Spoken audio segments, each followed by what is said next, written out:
അരിഞ്ഞ പുൽപ്പുറത്ത് വീഴുന്ന മഞ്ഞുപോലെ, ഭൂമിയെ നനയ്ക്കുന്ന വൻമഴ പോലെ ഇന്ന് രാവിലെ സമയം തേജോമയനായിരിക്കുന്ന കർത്താവിൻ്റെ മഹത്വമുള്ള സാന്നിധ്യം ഈ ഹോളിൻ്റെ അകത്ത് ആമേ വ്യാപരിക്കുന്നത്. കൃപയിൽ തിരിച്ചറിയുന്ന ആത്മശക്തി പ്രാപിച്ച ദൈവമക്കൾ കരങ്ങളെ ചേർത്തടിച്ച് അധരങ്ങളെ തുറന്ന് അഭിഷേകത്തിൻ്റെ നിറവോടെ അന്യഭാഷകളിൽ നമ്മുടെ കർത്താവിന് മഹത്വം കൊടുക്കുക.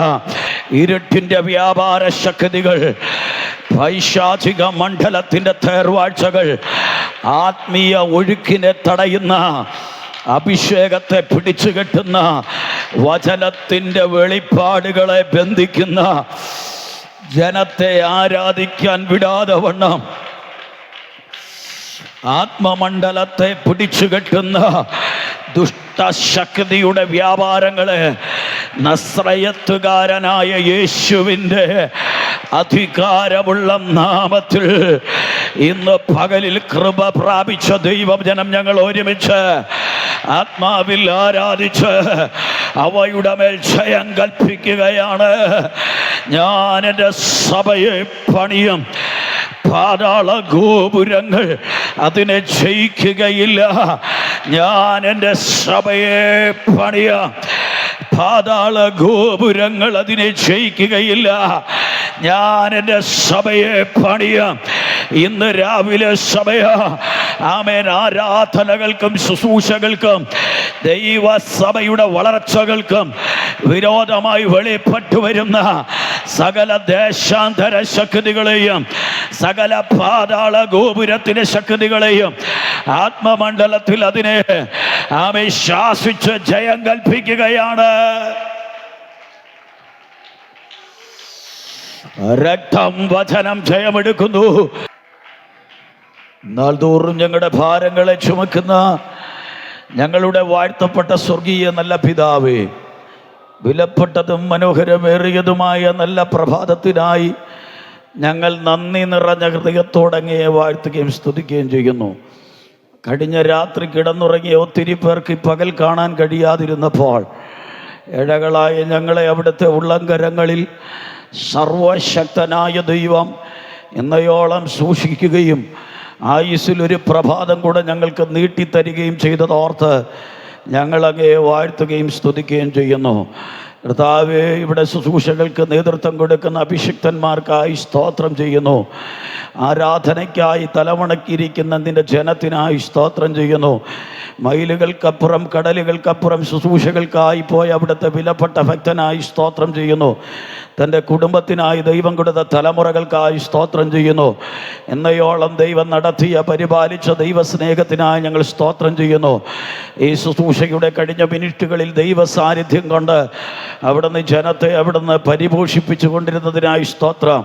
തുടർന്ന് വചനത്തിൻ്റെ വാതിലുകൾ ഞങ്ങൾക്ക് വേണ്ടി തുറക്കപ്പെടേണ്ടതിന്, പരിശുദ്ധാത്മാവ് ഞങ്ങളുടെ മധ്യേ ചന്തമായി നടകൊള്ളേണ്ടതിന് ഈ പകലിൽ ഞങ്ങളെ തന്നെ തിരുസന്നിധിയിൽ സമർപ്പിക്കുകയാണ്. പുരുഷാരത്തെ കണ്ട് മനസ്സലിഞ്ഞ തമ്പുരാൻ ഇന്ന് പകലിൽ ജനത്തോട് മനസ്സലിയുന്ന പകലായി തീരേണ്ടതിനായി ഞങ്ങൾ ദൈവത്തോട് പ്രാർത്ഥിക്കുന്നു. പത്രോസിൻ്റെ ഒഴിഞ്ഞ പടക്കിനെ നിറച്ച കർത്താവ് ഇന്ന് പകലിൽ ജീവിതത്തിൻ്റെ മേഖലകളിലുള്ള സകല ശൂന്യതകളെയും അവിടുന്ന് മാറ്റി നിൻ്റെ ആത്മാവിൻ്റെ നിറവ് ഇല്ലാത്തതിനെ സകലതിനെ ഉള്ളതുപോലെ വിളിച്ചു വരുത്തുന്നവനും താൻ മാത്രം അവർത്യതയുള്ളവനും അടുത്തുകൂടാത്തത്തിൽ വെളിച്ചത്തിൽ വസിക്കുന്നവനുമായ സർവശക്തനായ ദൈവത്തിൻ്റെ തേജസ്സിൻ്റെ സാന്നിധ്യം ഇന്ന് പകൽ ഇതിനകത്തളത്തിൽ വ്യാപരിക്കുന്നതിന് തടസ്സമായി വ്യാപരിക്കുന്ന ഇരുട്ടിൻ്റെ പോരുകളെ ആത്മശക്തി കൊണ്ട് ഇന്ന് പകൽ ആത്മാവിൽ അതിനെ തർജ്ജനം ചെയ്ത് അതിര് കൽപ്പിക്കുകയാണ്. കുഞ്ഞാടിൻ്റെ രക്തത്തിൽ ഞങ്ങൾ മറയട്ടെ. പരിശുദ്ധാത്മാവ് ഞങ്ങളോട് ഹൃദയമായി സംസാരിക്കുന്ന വചനത്തിൻ്റെ വെളിപ്പാടുകളെ തുറക്കുന്ന ആത്മശക്തിയുടെ ആഴം വെളിപ്പെടുന്ന ദൈവപ്രവർത്തിയുടെ പ്രകസനത്തിൻ്റെ പകലായി തീരുവാൻ പരിശുദ്ധാത്മാവ് കൃപ ചെയ്യണമേ. എളിയവനെയും ക്രൂശിൻ്റെ മറവിൽ മറച്ചു നിർത്തും. അധികാരത്തോടെ ശുശ്രൂഷിപ്പാൻ ദൈവശക്തി അവിടുന്ന് പകരും. ഇട്ടു വന്ന കുടുംബം തലമുറകൾ ദൈവം തന്ന സകലത്തെയും ഒരിക്കൽ കൂടെ കുഞ്ഞാടിൻ്റെ രക്തത്തിൽ മുദ്രവയ്ക്കുകയാണ്. ദുഷ്ടശക്തികളെ പരിശുദ്ധാത്മാവ് ഇന്ന് പകൽക്കാലം ഉടച്ചുകളയും. പരിശുദ്ധാത്മാവ് തന്നെ ഈ യോഗത്തിൽ നിയന്ത്രിക്കും. മശിഹായുടെ അൻപുള്ള നാമത്തിൽ ചോദിക്കുമ്പോൾ ദയതോന്നി കേൾക്കണം ഞങ്ങളുടെ ജീവനുള്ള പിതാവേ. ആമേൻ. കരവും ശബ്ദമുയർത്തി നമ്മുടെ ദൈവത്തിന് സ്തോത്രം ചെയ്യാം ശക്തിയോടെ. ഹല്ലേലൂയ. അനുഗ്രഹിക്കപ്പെട്ടതും വിലപ്പെട്ടതുമായ നല്ല പ്രഭാതത്തിനായി ഞാൻ ദൈവത്തെ വാഴ്ത്തുകയും സ്തുതിക്കുകയും ചെയ്യുന്നു. ഇവിടുത്തെ പറയുന്നു, ഉല്ലാസത്തിൻ്റെയും ജയത്തിൻ്റെയും ഘോഷം നീതിമാന്മാരുടെ കൂടാരങ്ങളിലുണ്ട്. ഒരു ഹല്ലേലൂയ പറയാവോ? സ്തോത്രം. നീതിമാൻ്റെ മാത്രം കൂടാരത്തിൻ്റെ പ്രത്യേകതയാണ് ഉല്ലാസത്തിൻ്റെയും ജയത്തിൻ്റെയും ഘോഷം അവൻ്റെ കൂടാരത്തിനകത്തുണ്ട്. സ്തോത്രം ചെയ്യുന്നു. ഒന്നായി അറിയുന്നൊരു വലിയ കർത്താവ് ഇന്ന് പകൽ ഇതിനകത്ത് വന്നിട്ടുണ്ട് എന്ന് ഉറപ്പുള്ളവർ കരമുയർത്തി ഒന്നുകൂടെ നമ്മുടെ ദൈവത്തിന് പ്രൈസ് ദി ലോർഡ്. ഹല്ലേലൂയ. സമയം വളരെ വേഗത്തിൽ നമ്മളെ വിട്ട് പാഞ്ഞു പോകുന്നത് ഓർത്ത് സ്തോത്രം. ഞാൻ വേഗത്തിൽ തിരുവചനത്തിലേക്ക് നമ്മുടെ ചിന്തകളെ കൊണ്ടുവരുവാൻ പരിശുദ്ധാത്മാവിൽ ശരണപ്പെടുന്നു. എല്ലാവരെയും കർത്താവ് ധന്യമായി അനുഗ്രഹിക്കട്ടെ. വായിക്കാം. 1 ശമൂവേലിൻ്റെ പുസ്തകം അതിൻ്റെ 7-ാം അധ്യായം 42-ാമത്തെ വാക്യം. 1 ശമൂവേലിൻ്റെ പുസ്തകം അതിൻ്റെ 7-ാം അധ്യായം അതിൻ്റെ 12-ാമത്തെ വാക്യം വേഗത്തിൽ വായിക്കാം. 1 ശമൂവേൽ 7:12.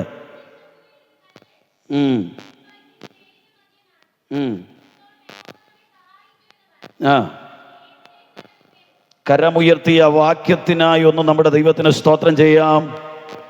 ഹല്ലേലൂയ. എടുക്കാത്തവരുണ്ട്, ഒന്നുകൂടെ പറയാം. 1 ശമൂവേലിൻ്റെ പുസ്തകം 7-ാം അധ്യായം 12-ാമത്തെ വാക്യമാണ് നാം ഇന്ന് പകലത്തെ ചിന്തയ്ക്ക് ആധാരമായി വായിച്ചത്. പിന്നെ ശമൂവേൽ ഒരു കല്ലെടുത്ത് മിസ്പയ്ക്കും ഷേനിനും മധ്യേ നാട്ടി, ഇത്രത്തോളം യഹോവ നമ്മെ സഹായിച്ചു എന്ന് പറഞ്ഞ് എബനേസർ എന്ന് പേരിട്ടു. കരമുയർത്തി ശക്തിയോടെ ആ വാക്യത്തിനായി ഒന്നുകൂടെ നമ്മുടെ ദൈവത്തിന് സ്തോത്രം ചെയ്യാം. ഹല്ലേലൂയ. വളരെ പ്രാർത്ഥനാ പുരസരം ചില മിനിറ്റുകൾ ദൈവവചനത്തിന് മുമ്പാകെ ആയിരിക്കുവാൻ പരിശുദ്ധാത്മാവിൽ ഓർപ്പിക്കുന്നു. എനിക്ക് രാവിലത്തെ സെക്ഷനിൽ നൽകപ്പെട്ട സമയപരിധിക്കുള്ളിൽ ഓടിച്ച് 1-2 കാര്യങ്ങൾ ഈ വചനത്തിൽ നിന്ന് പറഞ്ഞ് പ്രാർത്ഥിക്കുവാൻ പരിശുദ്ധാത്മാവിൽ ഞാൻ ശരണപ്പെടുകയാണ്. സ്തോത്രം ചെയ്യുന്നു. നാം തിരുവചനത്തിൽ വായിക്കുമ്പോൾ വിശേഷാൽ പഴയ നിയമഗ്രന്ഥത്തിനകത്ത് സ്തോത്രം ചെയ്യുന്ന ഏകദേശം 12ഓളം ചരിത്ര പുസ്തകങ്ങൾ ഉള്ളടക്കം ചെയ്തിട്ടുണ്ട് എന്ന് ദൈവവചനം വായിക്കുകയും ധ്യാനിക്കുകയും ചെയ്യുന്ന എല്ലാ ദൈവമക്കൾക്കറിയാം. ആദ്യത്തെ ഭാഗം പഴയ നിയമത്തിൻ്റെ 1-ാം ഭാഗം ന്യായപ്രമാണ പുസ്തകങ്ങളാണ്. 2-ാമത്തെ ഭാഗം ചരിത്ര ഗ്രന്ഥങ്ങളാണ്. 3-ാമത്തെ ഭാഗം കാവ്യഗ്രന്ഥങ്ങളാണ്. 4-ാമത്തെ ഭാഗം വലിയ പ്രവാചകന്മാരും 5-ാമത്തെ ഭാഗം ചെറിയ പ്രവാചകന്മാരുമാണ്. അതിനകത്ത് സ്തോത്രം ചെയ്യുന്നു ഇസ്രായേൽ ജനത്തിൻ്റെ വീണ്ടെടുപ്പിനോടുള്ള ബന്ധത്തിലും അവരെക്കുറിച്ചുള്ള ദൈവിക പദ്ധതികളെക്കുറിച്ചുമൊക്കെ വളരെ വ്യക്തമായ ഭാഷയിൽ, ശക്തമായ ഭാഷയിൽ ചരിത്രപരമായ കാര്യങ്ങൾ വെളിപ്പെടുത്തുന്ന ഒരു ഭാഗമാണ് ശമൂവേലിൻ്റെ പുസ്തകം. നമ്മുടെ വിശുദ്ധ വേദപുസ്തകത്തിനകത്ത് ശമൂവേലിൻ്റെ ഗ്രന്ഥം 2 പുസ്തകങ്ങളായിട്ടാണ് നൽകപ്പെട്ടിരിക്കുന്നതെങ്കിലും യഹൂദനെ സംബന്ധിച്ചിടത്തോളം അവൻ്റെ പുസ്തകമായ എബ്രായ ബൈബിളിൽ സ്തോത്രം ചെയ്യുന്നു അതിനെ താനക്കെന്ന് പറയും. അതിന് കൊടുത്തിരിക്കുന്ന സ്തോത്രം ഭാഗം ഒരൊറ്റ പുസ്തകമായിട്ടാണ്. നമ്മുടെ പുസ്തകത്തിനകത്ത് രാജാക്കന്മാരുടെ പുസ്തകം 2 ഭാഗങ്ങളായിട്ടാണെങ്കിൽ അവരുടെ സ്തോത്രം കെത്തുബീം എന്ന് പറയുന്ന ചരിത്ര പുസ്തകത്തിൽ അത് കൊടുത്തിരിക്കുന്നത് ഒറ്റ പാർട്ടായിട്ടാണ്. നമ്മുടെ പുസ്തകത്തിനകത്ത് ദിനവൃത്താന്തങ്ങളുടെ 1-2 പുസ്തകങ്ങളായി നമുക്ക് മനസ്സിലാക്കാൻ പഠിക്കുവാൻ എളുപ്പത്തിൽ 2 പാർട്ടുകളായിട്ടാണ് കൊടുത്തിരിക്കുന്നതെങ്കിൽ യഹൂദൻ്റെ ബൈബിളിനകത്ത് അത് കൊടുത്തിരിക്കുന്നത് ഒറ്റ പാർട്ടായിട്ടാണ്. മനസ്സിലായെങ്കിൽ മാത്രം ഒരു സ്തോത്രം പറയാം. ഹല്ലേലൂയ. ഇതൊന്നും ഇവിടെ ഈ ഉപവാസ പ്രാർത്ഥനയിൽ പറയേണ്ട കാര്യമില്ലെന്ന് എനിക്കറിയാം. എങ്കിലും നിങ്ങൾക്കൊന്നും മനസ്സിലാകുന്ന ഭാഷയിൽ ഞാനൊന്ന് ആരംഭത്തിൽ അതിൻ്റെ പശ്ചാത്തലം ഒന്ന് പറഞ്ഞു എന്നേ ഉള്ളൂ. വിശുദ്ധ വേദപുസ്തകം നാം പഠിക്കുമ്പോൾ ഇസ്രായേൽ ജനത്തിൻ്റെ വീണ്ടെടുപ്പിന് വേണ്ടി ദൈവം ഉപയോഗിച്ച ശക്തനായ ഒരു അഭിഷക്തനായിരുന്നു മോശ എന്ന് ദൈവവചനം നമ്മൾ വായിക്കുമ്പോൾ മനസ്സിലാക്കാൻ കഴിയുന്നുണ്ട്. നീണ്ട 40 സംവത്സരം ഇസ്രായേൽ ജനത്തെ താൻ മരുഭൂമിയിൽ കൂടെ കൊണ്ടുപോയി വാഗ്ദത്ത കനാൻ ദേശത്തെ കൊണ്ടെത്തിക്കുവാനായിട്ട് ശ്രമിച്ചു. ആവർത്തന പുസ്തകം 34 അധ്യായത്തിലേക്ക് നാം ചെല്ലുമ്പോൾ മോശയുടെ ശുശ്രൂഷയ്ക്ക് ഏകദേശം തിരശ്ശീല വീഴുന്ന ഭാഗങ്ങൾ നാം തിരുവെഴുത്തിനകത്ത് വായിക്കുന്നുണ്ട്. മോശയുടെ ശുശ്രൂഷ തീർന്ന് താൻ കാല യവനികയ്ക്കുള്ളിലേക്ക് പ്രവേശിക്കാൻ പോകുമ്പോൾ സ്വർഗത്തിലെ തമ്പുരാൻ മോശയെ വിളിച്ചുകൊണ്ട് അബാരീം മലയിൽ പിസ്ക കൊടുമുടിയുടെ മുകളിൽ കൊണ്ട് നിർത്തിയിട്ട് പറയുന്നൊരു ദൈവിക വാഗ്ദത്തമുണ്ട്. നീ നിന്റെ പിതാക്കന്മാരോടുകൂടെ ചേരാൻ പോകുകയാണ്. എന്നാൽ നീ ചാകുന്നതിന് മുമ്പേ, മരിക്കുന്നതിന് മുമ്പേ നിന്നോടും പിതാക്കന്മാരോടും ഈ താഴ്വരയിൽ കിടക്കുന്ന ഇസ്രായേൽ ജനത്തോടും ഞാൻ വാഗ്ദത്തം പറഞ്ഞിരിക്കുന്ന ഒരു പാലും തേനും ഒഴുകുന്ന കനാൻ ദേശമുണ്ട്. ഒരുപക്ഷെ നിനക്കതിലേക്ക് പ്രവേശിക്കാൻ കഴിയുന്നില്ലെങ്കിലും നീ ആ ദേശം മുഴുവൻ ഉറ്റുനോക്കി കാണണം. അങ്ങനെ അബാരീം മലയുടെ മുകളിൽ പിസ്ക കൊടുമുടിയുടെ അഗ്രത്തിൽ, ശിഖാഗ്രത്തിൽ കൊണ്ടുപോയി നിർത്തിയിട്ട് സർവശക്തനായ ദൈവം മോശയ്ക്ക് ആ വാഗ്ദത്തത്തിൻ്റെ കനാൻ ദേശം കാണിച്ചു കൊടുക്കുകയാണ്. എന്നിട്ട് പറയുകയാണ്, നീ പിതാക്കന്മാരോടുകൂടെ ചേരും. പക്ഷേ ഒരു കാര്യം ഉറപ്പാണ്, ഞാൻ വാക്ക് പറഞ്ഞാൽ മാറാത്ത ദൈവമാണ്. ഞാൻ പറഞ്ഞത് തൻ്റെ ജനത്തിനു വേണ്ടി നിവർത്തിക്കുക തന്നെ ചെയ്യും. കരമുയർത്തി ഒരു സ്തോത്രം പറഞ്ഞാട്ടെ. കരങ്ങളെ ഉയർത്തി ശക്തിയോടൊന്നുകൂടെ സ്തോത്രം പറഞ്ഞാട്ടെ. ഇന്ന് രാവിലെ ഉപവാസത്തോടെ, പ്രാർത്ഥനയോടെ സകല കാര്യാദികളും മാറ്റിവെച്ചിട്ട് ദൈവസന്നിധിയിൽ പ്രാർത്ഥനയ്ക്കായി ഓടി വന്ന ദൈവജനത്തോട് ഞാൻ ആത്മാവി പറയാം, എവിടെങ്കിലും കൊണ്ട് തീരുന്നതല്ല നിന്നോടും എന്നോടും തമ്പുരാൻ പറഞ്ഞ വാഗ്ദത്തം. അത് പറഞ്ഞ കർത്താവ് ഉയരത്തിൽ ജീവിച്ചിരിക്കുന്നിടത്തോളം കാലം അവൻ്റെ വാക്കുകൾക്ക് വള്ളിക്കോ പുള്ളിക്കോ മാറ്റം വരികയില്ല. ഒരൽപ്പം താമസിച്ചാലും അവൻ നിന്നോട്, നിന്റെ തലമുറയോട്, നിന്റെ സഭയോട്, നിന്റെ കുടുംബത്തോട് അർത്ഥമനകട്ടി അടകജനകടകസിയ പറഞ്ഞത് എന്തെങ്കിലും ഇന്ന് പകലിൽ ബാക്കി വെച്ചിട്ടുണ്ടെങ്കിൽ അവൻ നിവർത്തിക്കാതെ ഇരിക്കുകയില്ലെന്ന് ആത്മാവിൽ തിരിച്ചറിയുന്ന കൃപ പ്രാപിച്ച ദൈവമക്കളുണ്ടെങ്കിൽ നന്നായിട്ട് നിർബന്ധം കൂടാതെ ശക്തിയോടെ കരമടിച്ച് നമ്മുടെ ദൈവത്തെ ഒരുമിച്ച് ആത്മാവിൽ ആരാധിക്കുക.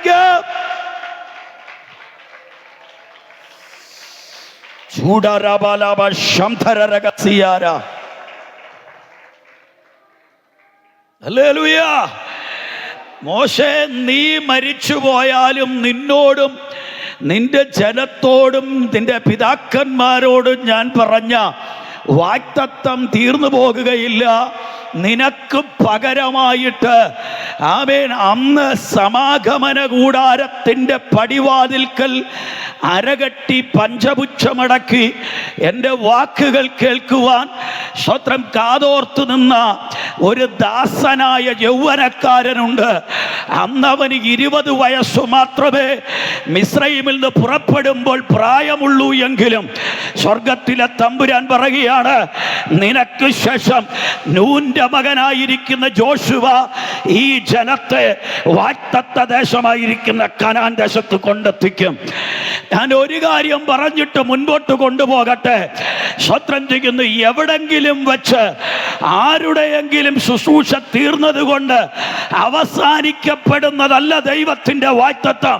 തിരുവചനം നമ്മൾ വായിക്കുന്നത് മോശ അവസാനിപ്പിച്ചെടുത്തു നിന്ന് യോശുവ തുടങ്ങിയിട്ടുണ്ട്.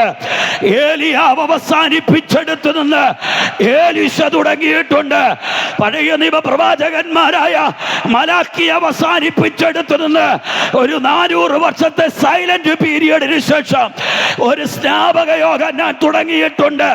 ഒരു സ്നാപക യോഹന്നാൻ കല്ലറയ്ക്കകത്തടയ്ക്കപ്പെട്ടപ്പോൾ നിനക്ക് പകരം ഞങ്ങൾ മറ്റൊരുത്തന് വേണ്ടി കാത്തിരിക്കണമോ എന്നവർ ചോദിച്ചപ്പോൾ അവർ അവസാനിപ്പിച്ചെടുത്തു നിന്ന് വാഗ്ദത്തം മശിഹ ചിലത് തുടങ്ങിയിട്ടുണ്ടെങ്കിൽ ഞാൻ ആത്മാവിൽ പ്രവചിപ്പിക്കുകയാണ്, ഇന്ന് പകല് കേവലർ അവസാനിപ്പിച്ചെടുത്തു നിന്ന് ആത്മാവുള്ള ചിലർ തുടങ്ങാൻ പോകുകയാണ്. ഏറ്റെടുക്കുന്നവർ കരങ്ങളെ ചേർത്തടിച്ച്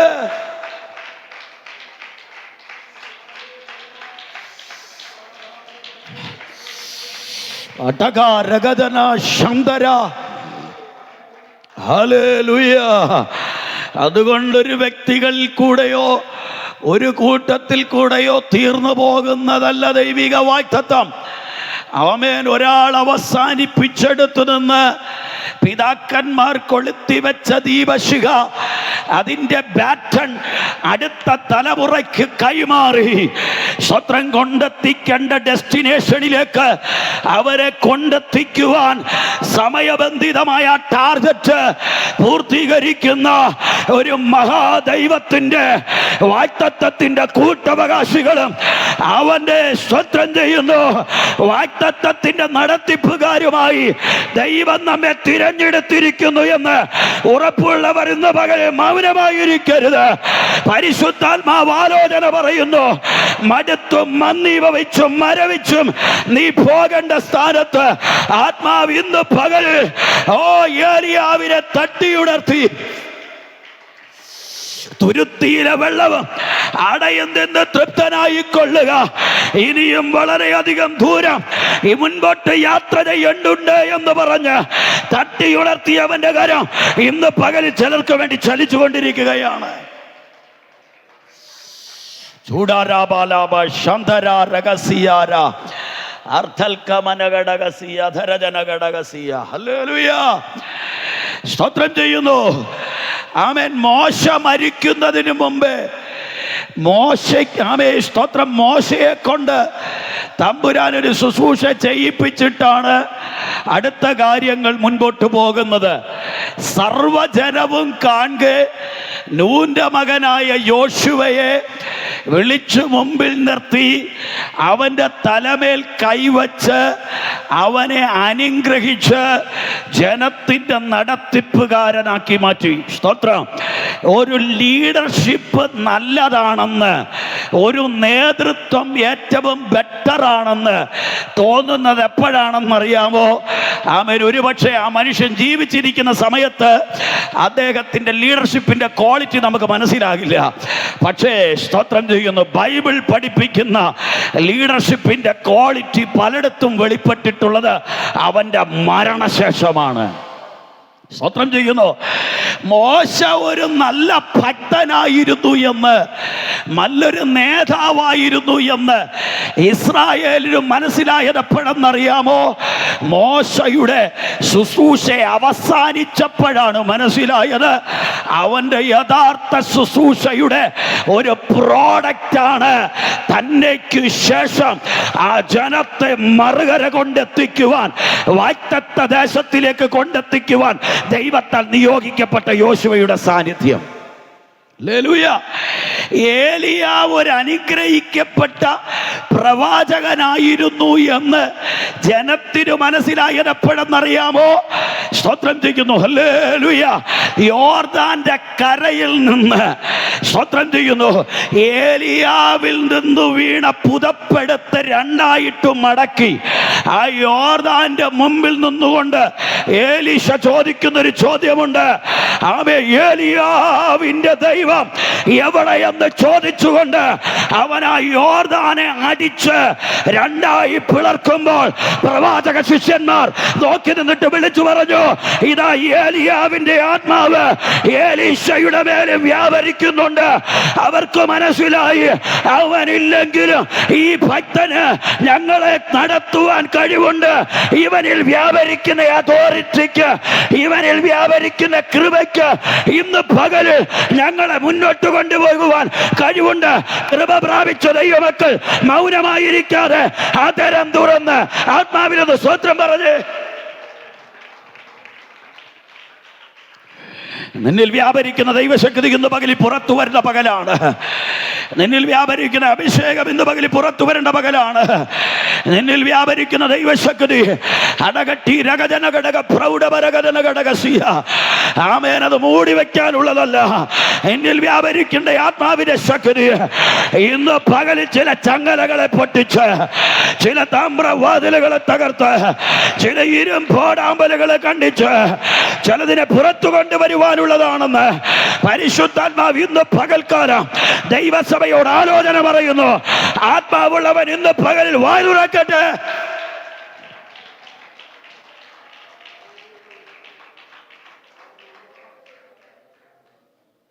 ഹല്ലേലൂയ. കരമുയർത്തി ദൈവത്തിന് സ്തോത്രം ചെയ്യാം. യോശുവയുടെ പുസ്തകം 1-ാം അധ്യായം നമ്മൾ വായിക്കുമ്പോൾ ദൈവം യോശുവയോട് പറയുകയാണ്, മോശയോട് കൂടെ ഇരുന്നത് പോലെ എൻ്റെ കൈ നിന്നോട് കൂടെ ഇരിക്കും. 1:3 വായിച്ചേ. അവരോട് ദൈവം പറഞ്ഞ വാഗ്ദത്തം കേൾക്കാം. യോശുവ 1:3 വായിക്കുന്നു. വായിച്ചോ. നിങ്ങളുടെ ഉള്ളങ്കാൽ ചവിട്ടുന്ന സ്ഥലമൊക്കെയും ഞാൻ മോശയോട് കൽപ്പിച്ചതുപോലെ നിങ്ങൾക്ക് തരുവെന്നല്ല, തന്നിരിക്കുന്നു. സ്വത്രം തരുമെന്ന് പറഞ്ഞാൽ അതൊരു ഫ്യൂച്ചർ ടെൻസിലുള്ള ഭാവികാല പ്രവചനമാണ്. തന്നിരിക്കുന്നു എന്ന് പറഞ്ഞാൽ സ്വത്രം ചെയ്യുന്നത് പ്രസന്റുമല്ല ഫ്യൂച്ചറുമല്ല, അത് പറഞ്ഞിരിക്കുന്നത് പാസ്റ്റ് ടെൻസിലാണ്. അവൻ തന്നിരിക്കുന്നു. ഒരു സ്വത്രം പറഞ്ഞാട്ടെ. വാഗ്ദത്തം കേട്ടവരൊരു ഹല്ലേലൂയ പറഞ്ഞേ. ഇതൊരു ഉപവാസ പ്രാർത്ഥനയായതുകൊണ്ടാണ് ഞാൻ നിങ്ങളെ കൊണ്ട് സ്വോത്രം പറയിപ്പിക്കുന്ന. കൺവെൻഷനാണെങ്കിൽ ഞാൻ കൈവപ്പിക്കത്തില്ല, ഞാനൊരു സൈഡിൽ നിന്ന് പ്രസംഗിച്ചേനെ. ഒരു സ്വോത്രം പറഞ്ഞേ. ഇത് നിങ്ങൾക്ക് മനസ്സിലാകണമല്ലോ. ഹല്ലേലൂയ. സ്വോത്രം ചെയ്യുന്നു. നിങ്ങളുടെ ഉള്ളങ്കാൽ ചവിട്ടുന്ന ദേശമൊക്കെയും ഞാൻ നിങ്ങൾക്ക് മോശയോട് കൽപ്പിച്ചതുപോലെ ഞാൻ നിങ്ങൾക്ക് തന്നിരിക്കുന്നു. ഇന്ന് പകലിൽ ദൈവസഭയോട് പരിശുദ്ധാത്മാവിന് വചനത്തിൽ കൂടെ ഒരു വെളിപ്പാട് കൈമാറാനുണ്ട്. നിന്നോട് പറഞ്ഞതൊക്കെയും തമ്പുരാൻ നിന്റെ കൈവെള്ളക്കകത്ത് വെച്ചു തന്നിരിക്കുകയാണ്. സ്വത്രം. ഇനി നമ്മൾ വായിക്കാൻ പോകുന്നത് ഇസ്രായേലിന് ദൈവം കൊടുക്കുന്ന ദേശത്തിന്റെ 5 അതിർത്തികളാണ്. വായിച്ചേ. 1-ാമത്തെ ബൗണ്ടറി മരുഭൂമിയും, 2 ലെബാനോനും തുടങ്ങി, 3 ഫ്രാത്ത് എന്ന മഹാനദി വരെയും, 4 ഹിത്യരുടെ ദേശമൊക്കെയും, 5 പടിഞ്ഞാറ് മധ്യധരണിയാഴി, അതാണ് പറഞ്ഞിരിക്കുന്നത്, മഹാസമുദ്രം വരെയും നിങ്ങളുടെ അവകാശമല്ലെങ്കിൽ അതിരായിരിക്കും. കരമുയത്തിന് സ്വോത്രം പറഞ്ഞാട്ടെ. ശക്തിയോടെ ദൈവത്തിന് സ്വോത്രം പറഞ്ഞേ. സന്തോഷമുള്ളവർ ഒരിക്കൽ കൂടെ കർത്താവിന് മഹത്വം കൊടുത്താട്ടെ. ഇന്ന് പകലിൽ വാഗ്ദത്തമുള്ള ഇസ്രായേൽ ജനത്തോട് പരിശുദ്ധാത്മാവ് ഇടപെടുന്ന ദൂതാണ്. സ്വത്രം ചെയ്യുന്നു. നിന്റെ പിതാക്കന്മാരോട് ഞാൻ വാഗ്ദത്തം പറഞ്ഞിരിക്കുന്ന ദേശമൊക്കെയും ഞാൻ നിനക്ക് തന്നിരിക്കുകയാണ്. അടുത്ത വാക്യം കേട്ടോണം. സ്വത്രം ചെയ്യുന്നു. ആമേൻ. മരുഭൂമിയും ഈ ലബാനോനും ഹിത്യരുടെ ദേശവും ഫ്രാത്ത് മഹാനദി വരെയും പടിഞ്ഞാറ് മധ്യധരണി ആഴി വരെയും മഹാസമുദ്രം വരെയും നിങ്ങളുടെ അകർത്തിയായിരിക്കും. ഇന്ന് പകലിൽ നീ മൗനമായിരിക്കരുത്. നിന്നോട് തമ്പുരാൻ പറഞ്ഞ വാഗ്ദത്തത്തെ ഒരിക്കൽ കൂടെ ഈ പകലിൽ തട്ടിയുണർത്തി പറയുകയാണ്. സ്വത്രം ചെയ്യുന്നു. ഹല്ലേലൂയ. ഏതെങ്കിലും അതിരുകൾ പിടിച്ചടക്കാനുണ്ടെങ്കിൽ ഇന്ന് പകൽ ദൈവസന്നിധിയിൽ പ്രാർത്ഥിച്ചോണം. എന്നോട്, എൻ്റെ കുടുംബത്തോട്, എൻ്റെ തലമുറയോട് 2025 ദൈവം പറഞ്ഞ പല വാഗ്ദത്തത്തിന്റെ അതിരുകളും വിശാലമാകുവാനുള്ളപ്പോൾ കർത്താവേ, ഇന്ന് പകൽക്കാലം ഞാൻ ആത്മാവിൽ പ്രാർത്ഥിക്കുകയാണ്. ഈ കൊല്ലം തീരുന്നതിന് മുമ്പേ എത്ര പേർ കരമടിച്ച് അധൂതരെ ഇന്ന് പകൽക്കാലം ഏറ്റെടുക്കുക.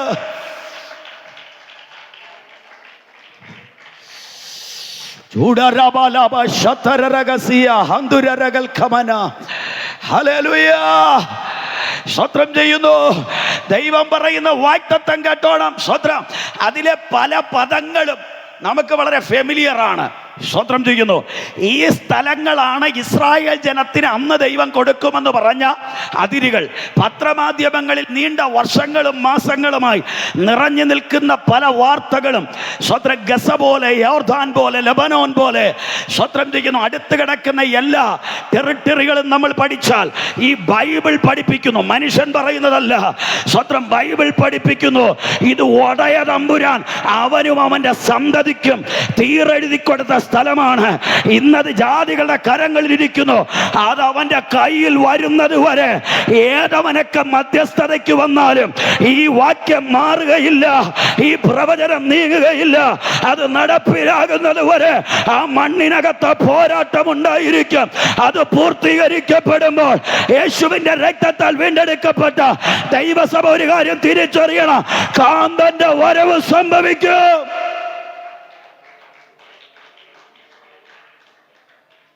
ഹല്ലേലൂയ. ഞാൻ പറഞ്ഞത് വല്ലതും മനസ്സിലാകുന്നുണ്ടോ? സ്തോത്രം. അപ്പോൾ ദൈവം പറഞ്ഞ വാഗ്ദത്തത്തിൻ്റെ ഭൂമി ഇതൊക്കെ ആയിരുന്നു എന്ന് തിരുവെടുത്ത് നമ്മൾ വായിക്കുമ്പോൾ മനസ്സിലാകും. ഇതെൻ്റെ സബ്ജക്റ്റ് അല്ല, ഞാൻ ഈ പശ്ചാത്തലം പറഞ്ഞു വന്ന കൂട്ടത്തിൽ ഒന്ന് പറഞ്ഞതേ ഉള്ളൂ. സ്തോത്രം ചെയ്യുന്നു. യോശുവയുടെ കാലഘട്ടം കഴിഞ്ഞു. യോശുവയുടെ കാലഘട്ടത്തിലാണ് ഇസ്രായേൽ ജനം വാഗ്ദത്തത്തിൻ്റെ പകുതി ദേശം പിടിച്ചടക്കിയത്. പകുതി ദേശം മുഴുവൻ പിടിച്ചടക്കിയില്ല. 13-ാം അധ്യായത്തിൻ്റെ 1-ാം വാക്യം വായിച്ചു. യോശുവ 13:1. വേഗത്തിലൊന്ന് വായിക്കണം. യോശുവ 13:1. യോശുവ 13:1. യോശുവ വയസ്സ് എന്ന വൃദ്ധനായി. യഹോവ അവനോട് അരുളി ചെയ്തത്: നീ വയസ്സ് എന്ന വൃദ്ധനായിരിക്കുന്നു. ഒരു ഹല്ലേലൂയ പറഞ്ഞാട്ടെ. ആരെങ്കിലും കേട്ടോ? യോശുവ വയസ്സ് എന്ന് വൃദ്ധനായി. എന്നാൽ യഹോവ അവനോട് പറയുകയാണ്: നീ വയസ്സ് എന്ന് വൃദ്ധനായിരിക്കുകയാണ്. പക്ഷേ തമ്പുരാൻ പറയുകയാണ്: സ്വത്രം, ഇങ്ങനെ ഇരുന്നാൽ പറ്റത്തില്ല, ഇനിയും വളരെയധികം ദേശം പിടിച്ചെടുക്കാനുണ്ട്.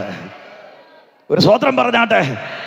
അപ്പൊ യൗവനത്തിലുള്ള യോശുവയോട് മാത്രമല്ല, ഏകദേശം 85 വയസ്സുള്ളപ്പോഴാണ് യോശുവയ്ക്കും കാലേബിനും ഏകദേശം 85 വയസ്സുണ്ടായിരുന്നു എന്നാണ് ചരിത്രം പറയുന്നത്. ആ സമയത്താണ് ഹെബ്രോൻ മല കാലേബ് പിടിച്ചടക്കുന്നത്. സ്തോത്രം ചെയ്യുന്നു. അതേ ഏകദേശം പ്രായമുള്ളവനായിരുന്നു യോശുവയും. തിരുവെടുത്ത് നമ്മൾ വായിക്കുന്നത് തമ്പുരാൻ പറയാ: നീ വയസ്സ് എന്ന് വൃദ്ധനായിരിക്കുന്നു, അതുകൊണ്ട് വാഗ്ദത്തം തീർന്നെന്ന് വിചാരിക്കരുത്, ഇനിയും വളരെയധികം ദേശം പിടിച്ചടക്കാനുണ്ട്. ആരെങ്കിലും ക്ഷീണിച്ചു പോയെങ്കിൽ, ജരാനരകൾ ബാധിച്ചു എങ്കിൽ, കണ്ണിന്റെ കാഴ്ച നഷ്ടപ്പെട്ടു തുടങ്ങിയെങ്കിൽ, ശരീരത്തിന് ബലഹീനമായി എന്ന് പറഞ്ഞു തുടങ്ങിയെങ്കിൽ, ഈ സ്റ്റെപ്പിന് കയറാൻ പറ്റുമോ എന്ന് അറിയത്തില്ല ഭാഷ എന്ന് പറയുന്നുണ്ടെങ്കിൽ, നിന്നോടൊരു ദൂത് പറയാനുണ്ട്. തീർന്നിട്ടില്ല വാഗ്ദത്തം. നിന്റെ മേലുള്ള വെളിപ്പാട്, നിന്നിൽ വെളിപ്പെടാനുള്ള ദൈവത്തിന്റെ പ്രവൃത്തി ഇനിയും വെളിപ്പെടുവാനുണ്ട്. കരമടിച്ച ദൂതിനെ ഇന്ന് പകൽക്കാലം ഒന്ന് ഉറപ്പിച്ച്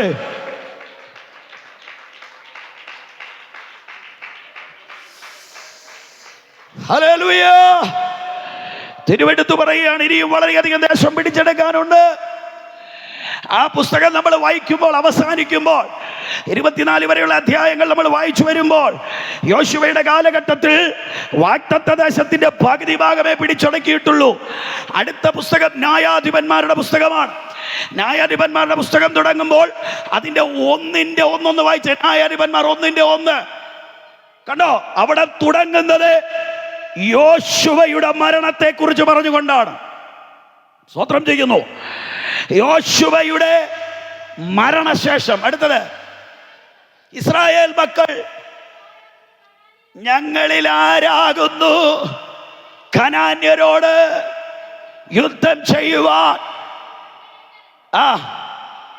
കരമുയർത്തൊരു ഹല്ലേലൂയ പറയാവോ? അവർ ഒരു മനപ്പെട്ട് നടത്താൻ ഒരു നേതൃത്വമില്ല എന്ന് ചിന്തിച്ച് വിഷമിച്ചിരിക്കുമ്പോൾ, ദൈവസേന മുഴങ്കാൽ മടക്കുമ്പോൾ, അത്യുന്നതനായ ദൈവം പറയുകയാണ്: ഞാൻ യഹൂദയെ തിരഞ്ഞെടുത്തിരിക്കുന്നു, അവൻ മുമ്പനായി പുറപ്പെടട്ടെ, ഞാൻ ദേശത്തെ അവന്റെ കയ്യിൽ ഏൽപ്പിച്ചിരിക്കുന്നു. സ്വത്ര യഹൂദ എന്ന വാക്കിന്റെ അർത്ഥം ഉൽപ്പത്തി പുസ്തകം 29:35 പറയുന്നു: അനന്തരം അവൾ അവന് യഹൂദ എന്ന് പേരിട്ടു. ഞാൻ യഹോവയെ സ്തുതിക്കും എന്ന് പറഞ്ഞ് അവൾ അവന് യഹൂദ എന്ന് പേരിട്ടു. യഹൂദ എന്ന എബ്രായ വാക്കിന്റെ അർത്ഥം സ്തുതിക്കുന്നവൻ, സ്തോത്രം പറയുന്നവൻ, കൈയടിക്കുന്നവൻ, അന്യഭാഷ പറയുന്നവൻ, ആരാധിക്കുന്നവൻ, ഉപവസിക്കുന്നവൻ, ആത്മീയ കാര്യത്തിന് മുമ്പിൽ നിൽക്കുന്നവൻ. കനാന്യരോടുള്ള യുദ്ധത്തിന് തമ്പുരാൻ പുറത്തു പറഞ്ഞയച്ചത് പരാക്രമശാലികളെയല്ല, ആത്മാവുള്ളവനെയാണ്. അന്നും ഇന്നും ആരാധനയെ അളക്കുന്ന പുള്ളികളുണ്ട്. അന്നും ഇന്നും ആരാധിക്കുന്നവനെ അളക്കുന്ന പുള്ളികളുണ്ട്. അന്നും ഇന്നും പ്രാർത്ഥനയെയും കയ്യടിയെയും പരിശോധിക്കുകയും അതിന് വിലയിടുകയും അതിനെ ആക്ഷേപിക്കുകയും നിന്ദിക്കുകയും ചെയ്യുന്നവരുണ്ട്. ഞാനൊരു കാര്യം ആത്മാവിൽ പറയാം. കുറ്റം പറയുന്നവൻ കുറ്റം പറയട്ടെ, ആക്ഷേപിക്കുന്നവൻ ആക്ഷേപിക്കട്ടെ, നിന്ദിക്കുന്നവൻ നിന്ദിക്കട്ടെ, പരിഹസിക്കുന്നവൻ പരിഹസിക്കട്ടെ. ദാവീദിനെ പോലെ പെട്ടകത്തിന്റെ മുമ്പിൽ നൃത്തം ചെയ്യുക ദൈവകൃപയുള്ള ചിലരെങ്കിലും ഇന്ന് പകല് ഇതിനകത്തു നിന്ന് പുറത്തു വരുമെങ്കിൽ ഞാൻ ആത്മാവി പറയാ, നിനക്ക് വേണ്ടി സ്വർഗ ചില ജാതികളുടെ അവകാശങ്ങളെ ഇന്ന് പകൽ കയ്യിൽ വെച്ചു തരുമെന്ന് പരിശുദ്ധാത്മാവ് ആലോചന പറയുന്നു. ശക്തിയോടെ കരങ്ങളെ ചേർത്തടിച്ച് ചില മിനിറ്റുകൾ അന്യഭാഷകളിൽ ഒന്ന് ദൈവത്തിന് സ്തോത്രം പറയാമോ?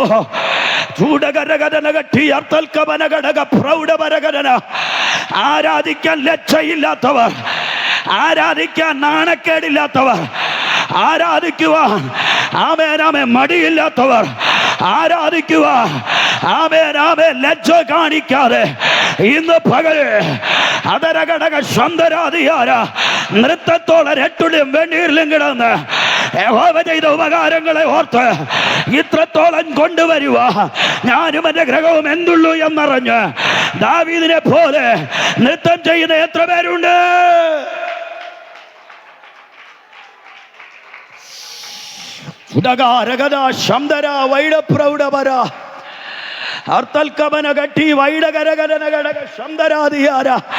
നിനക്ക് വേണ്ടി ഒരു സിംഹാസനം ഒരുങ്ങുന്നുണ്ട് കേട്ടോ.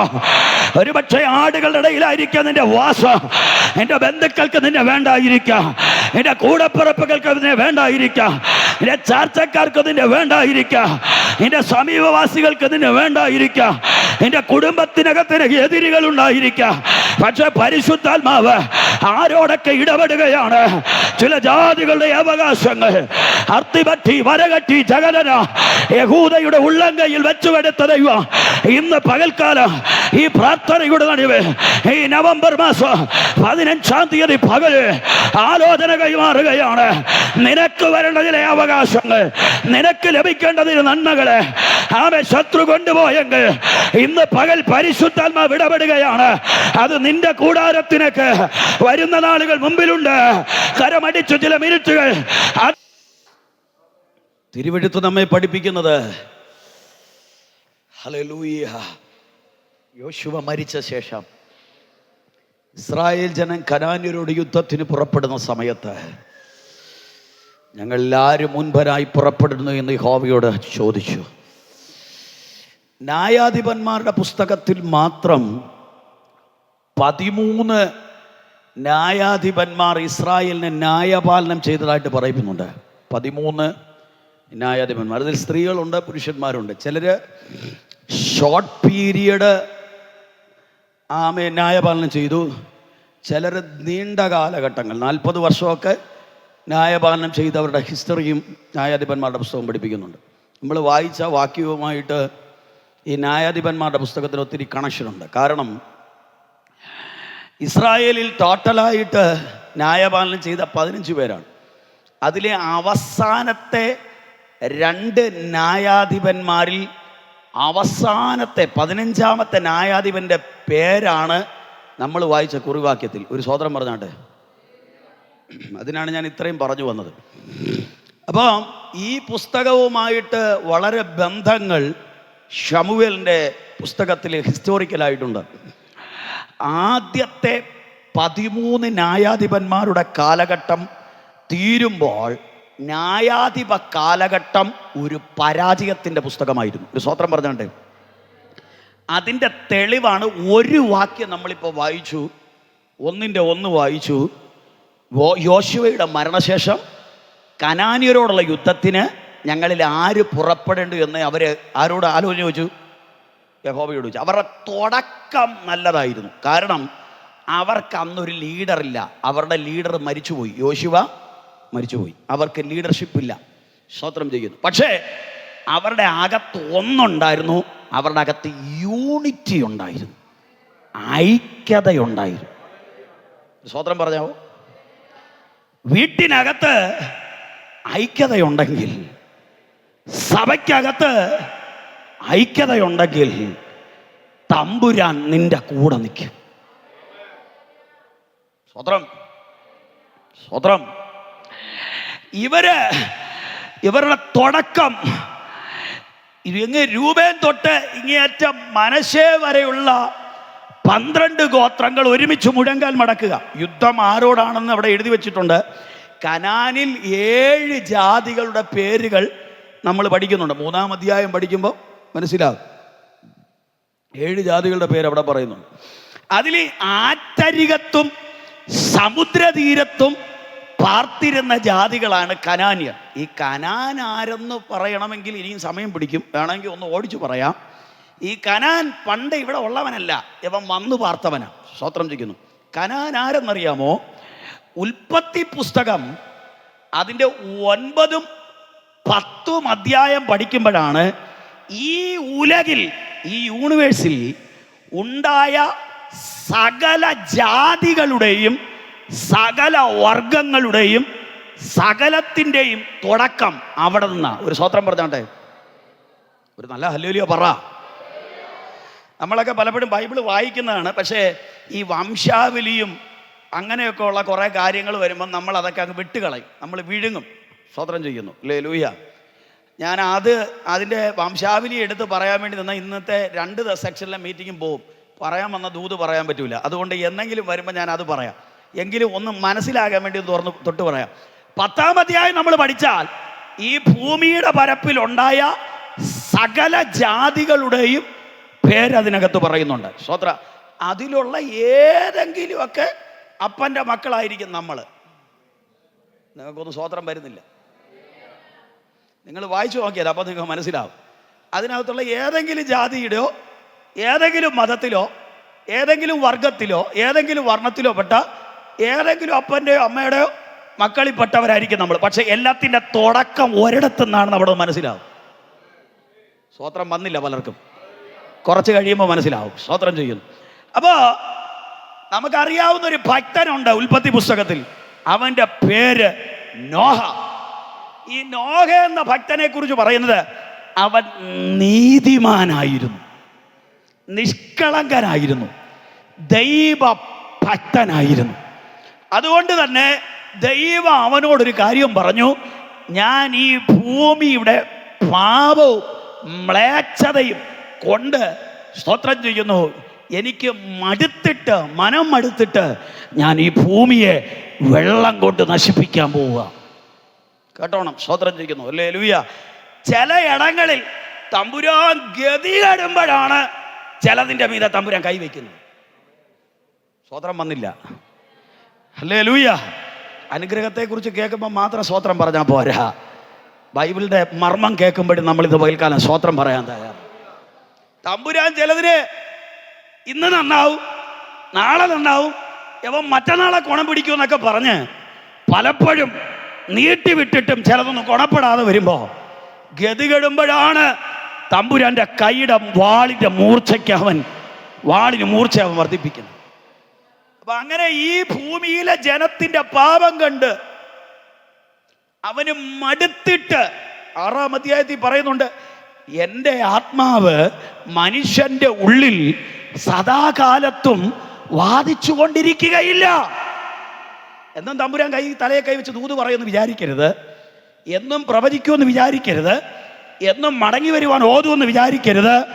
ഇതാകുന്നു നിന്റെ രക്ഷാ ദിവസം, ഇതാകുന്നു നിന്റെ സുപ്രസാദ കാലം. നിനക്ക് ദൈവം തരുന്ന വണ്ടർഫുൾ ചാൻസ് ആണിത്. ഇതിൽ നീ മടങ്ങി വന്നാൽ, പെട്ടകത്തിൽ കയറിയാൽ, തീരുമാനമെടുത്താൽ, ദൈവസേന നെടുമ്പാട് വീണാൽ, കരഞ്ഞാൽ, മാനസാന്തരപ്പെട്ടാൽ നിന്റെ സ്ഥിതിക്ക് മാറ്റം വരുത്താൻ അവൻ വിശ്വസ്തനാണ്. ഹല്ലേലൂയ. അവിടെ പറയുന്നുണ്ട്, ദൈവത്തിന്റെ പുത്രന്മാർ, മനുഷ്യരുടെ പുത്രിമാർ അതിസുന്ദരിമാരെന്ന് കണ്ടിട്ട് അവർ പാപം ചെയ്തു. അങ്ങനെ ഭൂമിയിൽ വഷളത്വം വർദ്ധിച്ചപ്പോൾ, പാപം വർദ്ധിച്ചപ്പോൾ തമ്പുരാൻ കാണിച്ച ഒരു ഏറ്റവും പ്രധാനപ്പെട്ട ഒരു സംഭവമാണ്, ഞാൻ ഭൂമിയെ വെള്ളം കൊണ്ട് നശിപ്പിക്കും. ഒരൊറ്റ ദൈവഭക്തനോട് ദൈവം അത് പറഞ്ഞു. അവൻ 120 വർഷം ഒരൊറ്റ ദൂത് പ്രസംഗിച്ചു. ഒരു സ്വോത്രം പറഞ്ഞാണ്ട് ശക്തിയോടെ. നമ്മളെങ്ങാനും ആണെങ്കിൽ ഇങ്ങനൊരു പാസ്റ്ററെ നമ്മുടെ സഭയ്ക്കകത്ത് വിളിക്കുമോ? 120 വർഷം ഒറ്റ പ്രസംഗം പ്രസംഗിക്കുന്ന പാസ്റ്ററെ വിളിക്കുമോ? നിങ്ങളൊന്ന് ചിന്തിച്ചു നോക്ക്. സ്വോത്രം. കമ്പനി ബുക്കി ഇന്ന് പ്രസംഗിച്ച പ്രസംഗം നാളെ ആരിനാട് പ്രസംഗിച്ചാൽ പറയാം അങ്ങേർക്ക് വേറെ മെസ്സേജ് ഇല്ല, അങ്ങേരെ കൊള്ളത്തില്ലെന്ന് പറയും. ഞാൻ പറഞ്ഞ വല്ല മനസ്സിലായോ? പക്ഷെ തമ്പുരാൻ നോഹയോട് പറഞ്ഞു, സ്വത്രം, നീ ഒരൊറ്റ ദൂത് ജനത്തോട് പറഞ്ഞാൽ മതി. ഒന്ന്, ഞാൻ ഈ ഭൂമിയെ നശിപ്പിക്കാൻ പോകുന്നു, ഒരു വലിയ ജലപ്രളയം വരാൻ പോകുന്നു. സ്വത്രം. 2, യഹോവ പറഞ്ഞിട്ടൊരു പെട്ടകം ഒരുങ്ങുന്നുണ്ട്. ആർക്കെങ്കിലും മനസ്സുണ്ടെങ്കിൽ ആ പെട്ടകത്തിനകത്ത് കയറാം. സ്വത്രം. പകല് മുഴുവൻ പ്രസംഗവും രാത്രി മുഴുവൻ പെട്ടകത്തിന്റെ പണിയും. 120 കൊല്ലം ഈ ഭക്തൻ ഈ മെസ്സേജ് പ്രസംഗിച്ചിട്ടും ഒരുത്തം പോലും അതിനകത്ത് കയറിയില്ല. സ്വത്രം ചെയ്യുന്നു. ഹല്ലേലൂയ. അവസാനം തമ്പുരാൻ പറഞ്ഞു, ശുദ്ധിയുള്ളതിൽ നിന്നും ശുദ്ധി ഇല്ലാത്തതിൽ നിന്നൊക്കെയായി കുറച്ച് മൃഗങ്ങളെയും പക്ഷികളെയും നീ ഇതിനകത്തോട്ട് കയറ്റണം. പിന്നെ നിന്റെ പിള്ളാരെ ഇതിനകത്ത് കയറ്റാൻ നീ മറക്കരുത്. എനിക്ക് ആ നോഹയെ ഓർക്കുമ്പോൾ വലിയ സന്തോഷമുണ്ട്. നാട്ടുകാരെ മുഴുവൻ കയറ്റിയില്ലെങ്കിലും തൻ്റെ വീട്ടിനകത്തുള്ള 8 എണ്ണത്തെയെങ്കിലും ആ പെട്ടകത്തിനകത്ത് കയറ്റാൻ തമ്പുരാൻ ആ ഭക്തനെ കൃപ ചെയ്തല്ലോ. അതോർത്ത് ഞാൻ ദൈവത്തിന് സ്തോത്രം ചെയ്യുക. ഈ പ്രസംഗിക്കുന്ന ഞാനും ഈ കേൾക്കുന്ന ദൈവജനവും ഒരു കാര്യം തിരിച്ചറിയണം. നാട്ടുകാരെ മുഴുവൻ ഈ പെട്ടകത്തിനകത്ത് കയറ്റാൻ നമുക്ക് പറ്റത്തില്ല. സ്തോത്രം ചെയ്യുന്നു. പറയാനേ പറ്റത്തുള്ളൂ. പക്ഷെ ഒരു കാര്യം ആത്മാവി പറയാ, നിനക്ക് നിന്റെ കൂടാരത്തിലുള്ളതിനെങ്കിലും ഈ പെട്ടകത്തിനകത്ത് കയറ്റാൻ കഴിഞ്ഞാൽ അതിനപ്പുറം ഒരു മഹാഭാഗ്യം, അതിനപ്പുറം ഒരു വലിയ സമ്പത്ത് മറ്റൊന്നുമില്ല. ആ ഭാഗ്യം ലഭിച്ചവർ ഒന്ന് കൈയടിച്ച് ദൈവത്തിന് സ്തോത്രം പറയട്ടെ. ഹല്ലേലൂയ. ചുരുക്കം പറഞ്ഞാൽ ആ പെട്ടകത്തിനകത്ത് അവര് കയറി. സർവശക്തനായ ദൈവം ആ പെട്ടകത്തിന്റെ വാതിലടച്ചു. ദൈവസഭ ഒരു പെട്ടകത്തിന്റെ നിഴലാണ്. സ്തോത്രം ചെയ്യുന്നു. ഇത് കുറച്ച് നാള് കൂടെ ഇവിടെ കാണും, കാന്തന്റെ വരവ് വരെ. അന്ന് വരെ ഞങ്ങളെപ്പോലുള്ള ദൈവഭക്തന്മാർ വന്നും പോയൊക്കെ പ്രസംഗിക്കും. സ്തോത്രം ചെയ്യുന്നു. ചെവിയുള്ളവൻ അത് കേൾക്കും, ആത്മാവുള്ളവൻ ഏറ്റെടുക്കും, അഭിഷേകമുള്ളവൻ ഇതിനകത്ത് കയറും, വെളിപ്പാടുള്ളവൻ അംഗീകരിക്കും. ആമേ. കൃപയുള്ളവനെ ചേർക്കാൻ കാന്തനായ മണവാളൻ മേഘത്തിൽ വരും. ആമേ. തിരിച്ചറിയുന്ന ഒരുങ്ങി കാത്തിരിക്കുന്ന മണവാട്ടിയായ ദൈവസഭ ഇന്ന് പകൽ സ്തോത്രം പറയട്ടെ.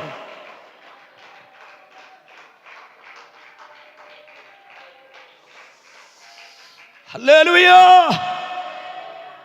അങ്ങനെ 120 വർഷത്തെ പ്രസംഗത്തിനൊടുവിൽ പിന്നെ വേറൊരു കാര്യമുണ്ട്.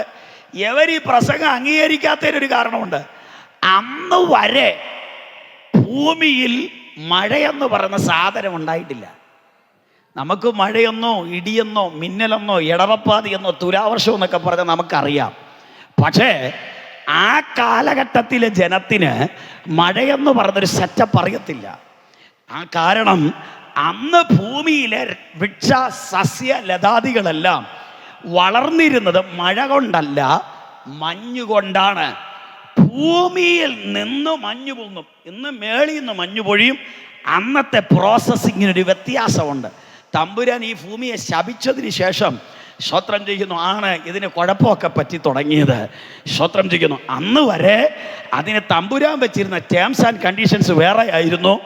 ഭൂമിയിൽ നിന്ന് സ്തോത്രം മഞ്ഞു പൊങ്ങി അതിനെ നനച്ചിരുന്നു. അങ്ങനെയാണ് ഭൂമിയിൽ നിന്ന് വൃക്ഷങ്ങളും സസ്യങ്ങളും സ്വത്രം പ്രൊഡക്ഷൻ അല്ലെങ്കിൽ പ്രൊഡക്ടിവിറ്റി സ്വത്രം ചെയ്യുന്ന ഭൂമിയിൽ ഫലഭൂഷ്ടമായിരിക്കുന്ന സ്വത്രം ഭക്ഷ്യ വസ്തുക്കൾ പ്രൊഡക്ഷൻ ചെയ്തിരുന്നത്. സ്തോത്രം ചെയ്യുന്നു. അതുകൊണ്ട് തന്നെ മഴ എന്തെന്ന് ജനത്തിനറിയില്ല. മഴ പെയ്യാൻ പോകുന്നത് പറഞ്ഞപ്പോൾ കുറെ ആളുകൾക്ക് വിശ്വസിക്കാൻ കഴിയാത്ത ഇങ്ങനൊരു പ്രതിഭാസമില്ല. ഏതോ ഒരു പൊട്ടം കിടന്ന് പ്രസംഗിക്കുന്നു, സ്തോത്രം ചെയ്യുന്നു. അവര് വിശ്വസിക്കില്ല. പക്ഷേ തമ്പുരാൻ ആ പെട്ടകത്തിന്റെ വാതിലടച്ചു കഴിഞ്ഞപ്പോൾ അവിടെ തിരുവെഴുത്തിനകത്തൊരു ദൂത് പറയുന്നുണ്ട്.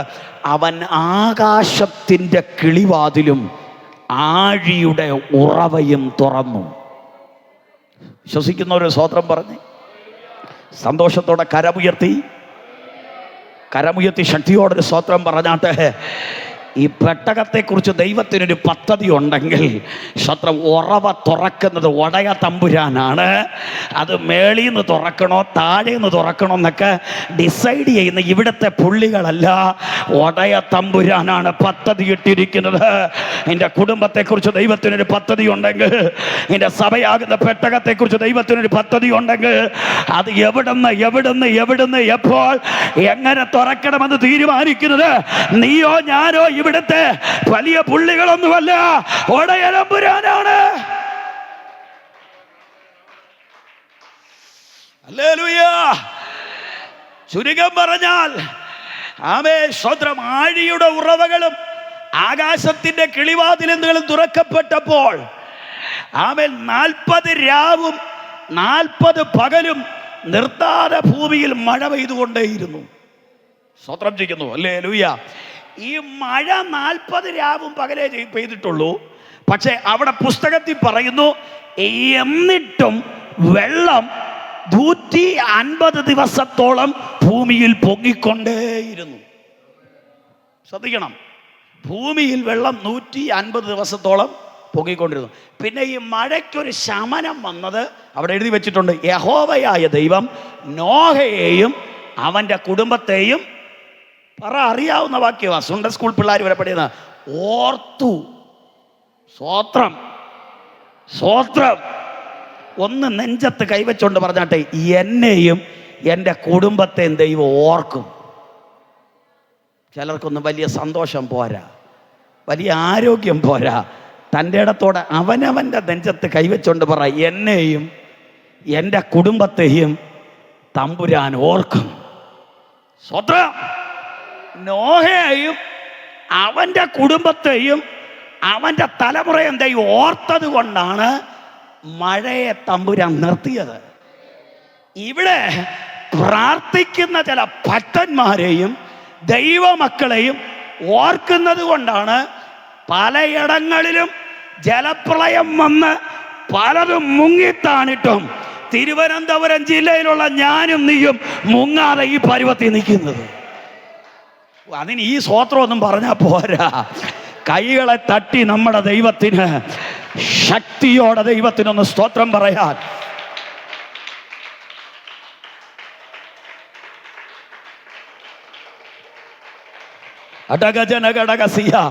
കഴിഞ്ഞ 2018-ലും 2019-ലും കേരളത്തിന്റെ ഭൂരിഭാഗം മുങ്ങിപ്പോയപ്പോഴും ഇന്ന് പകലിൽ ഒടയതമ്പുരാൻ നിർത്തിയതോർത്ത് നമ്മുടെ ദൈവത്തിനൊരു ഹല്ലേലൂയ പറയാവോ?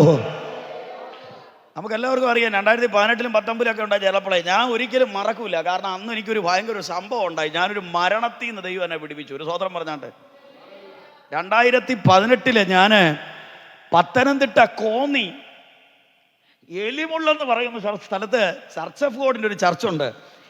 7 ദിവസത്തെ ഉപവാസ പ്രാർത്ഥനയ്ക്ക് അവസാനത്തെ സ്തോത്രം ചെയ്യുന്ന ആ ദിവസങ്ങളിൽ എനിക്ക് തോന്നുന്നത് വെള്ളിയാഴ്ചയാണോ എന്നാണ് എനിക്ക് എൻ്റെ ഓർമ്മ.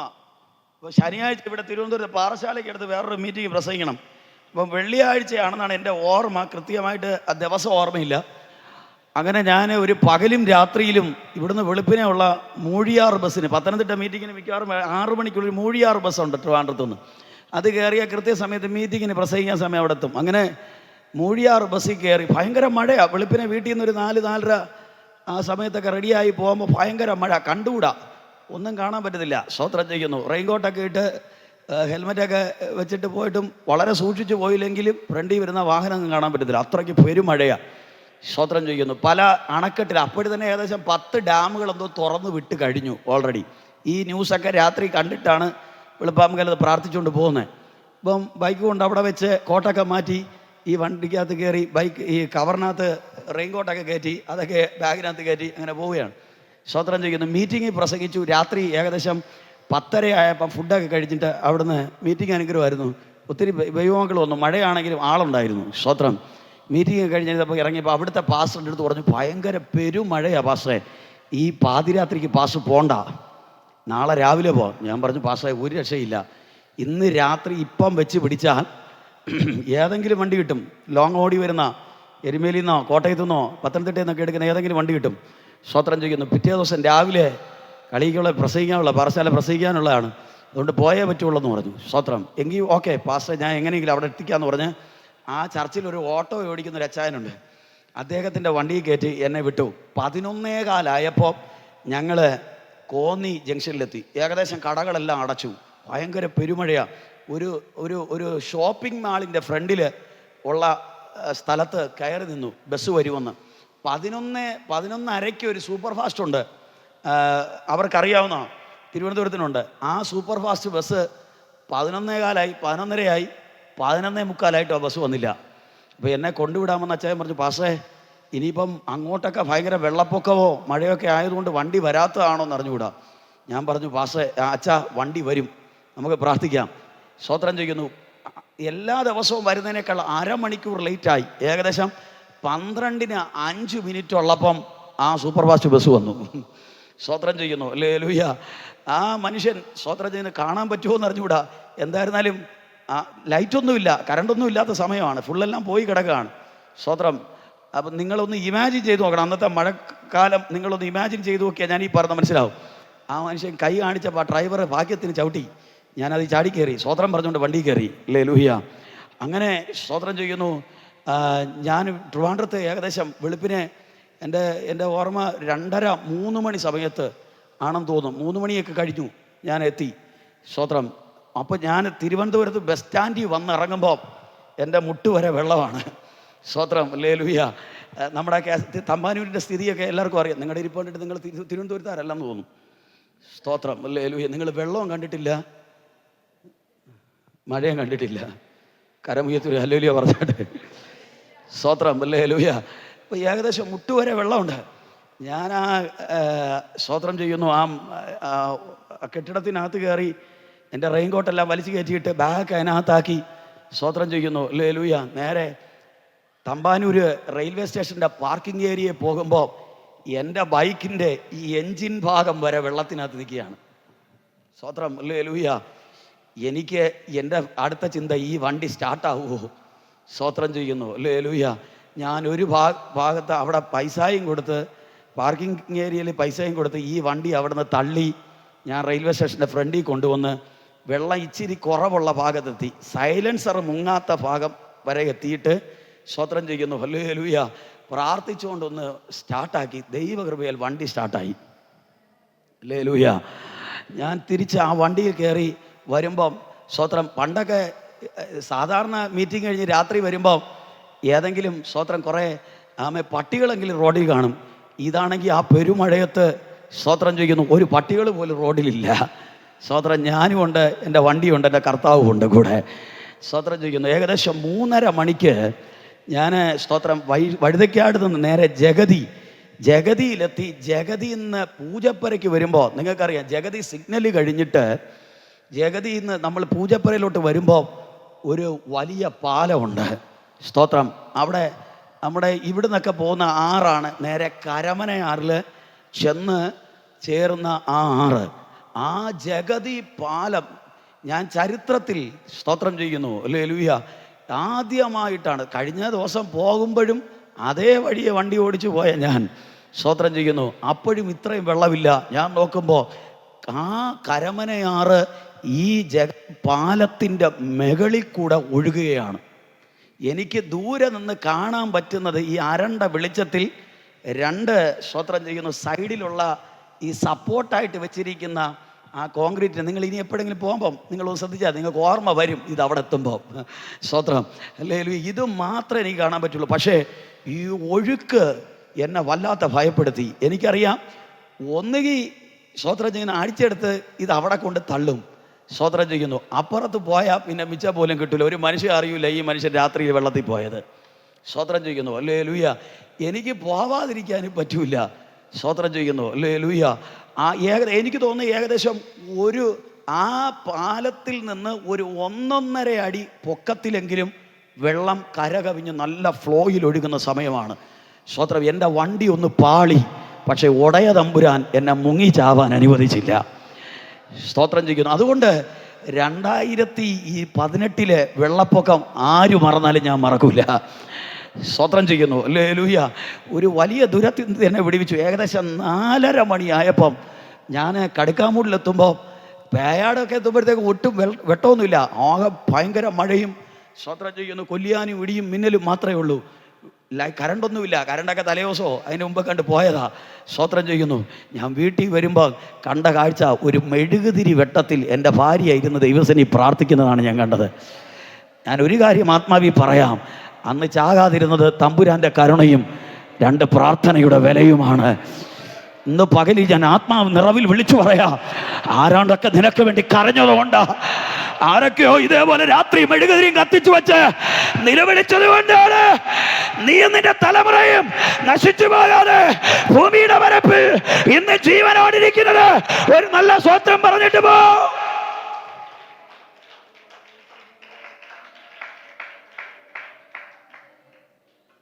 അന്ന് രാവിലെ ഞാൻ കേട്ട വാർത്ത, ഏകദേശം 7:30 മണിക്ക് സ്തോത്രം ചെയ്യുന്നു ഞാൻ കേട്ട വാർത്ത, നിങ്ങളെല്ലാം അന്നത്തെ പത്രം ഉണ്ടെങ്കിൽ എടുത്തു നോക്കണം. സ്തോത്രം. നമ്മളെ ദൈവം ചിലയിടത്ത് നിന്ന് നിർബന്ധിച്ച് പറഞ്ഞയക്കുമ്പോൾ ദൈവത്തിനെന്തോ പദ്ധതി ഉണ്ടെന്ന് ഓർത്താണ്. അന്നെന്തോ പിടിവാശിയോടെ ഞാൻ വന്നതാണ്. അന്ന് രാത്രി യാത്ര ചെയ്താൽ സ്തോത്രം ചെയ്യുന്നു പത്തനംതിട്ട ജില്ലയിൽ മാത്രം 105 ട്രാൻസ്ഫോമറുകൾ വെള്ളത്തിൻ്റെ അടിയിൽ മുങ്ങി. സ്തോത്രം വന്നില്ല നിങ്ങൾക്ക് പലർക്കും. പത്തനംതിട്ട ജില്ലയിൽ മാത്രം 105ഓളം ട്രാൻസ്ഫോമറുകൾ വെള്ളത്തിൻ്റെ അടിയിൽ മുങ്ങിയെന്ന് പിറ്റേ ദിവസത്തെ ന്യൂസ് റിപ്പോർട്ട് ചെയ്തു രാവിലെ. സ്തോത്രം. ഒരുപക്ഷേ സ്തോത്രം ഞാനും മുങ്ങിപ്പോകേണ്ടവനായിരുന്നു. എൻ്റെ ഉടയ തമ്പുരാൻ സ്തോത്രം ചെയ്യുന്നു എന്നെ അവിടുന്ന് വിടുവിച്ചു. എൻ്റെ അകത്തെന്തോ തോന്നി ഒരു കത്തല് പോലെ. ഞാനിന്ന് പകലിൽ ആത്മാവി പറയട്ടെ, ചിലയിടത്തുനിന്ന് ദൈവം നിന്നെ പൊക്കിയെടുക്കുന്നത്, ചിലയിടത്ത് നിർബന്ധത്താൽ പറഞ്ഞയക്കുന്നത് അടകമനഘടകത്തിന്റെ പ്രാർത്ഥനയുടെ വലിപ്പം കൊണ്ടല്ലോ, തമ്പുരാൻ ഇതിനോട് തോന്നുന്ന ദയ കൊണ്ടാണ്. കൈകൾ നന്നായിട്ടടിച്ച് വായുകളെ നന്നായി തുറന്ന്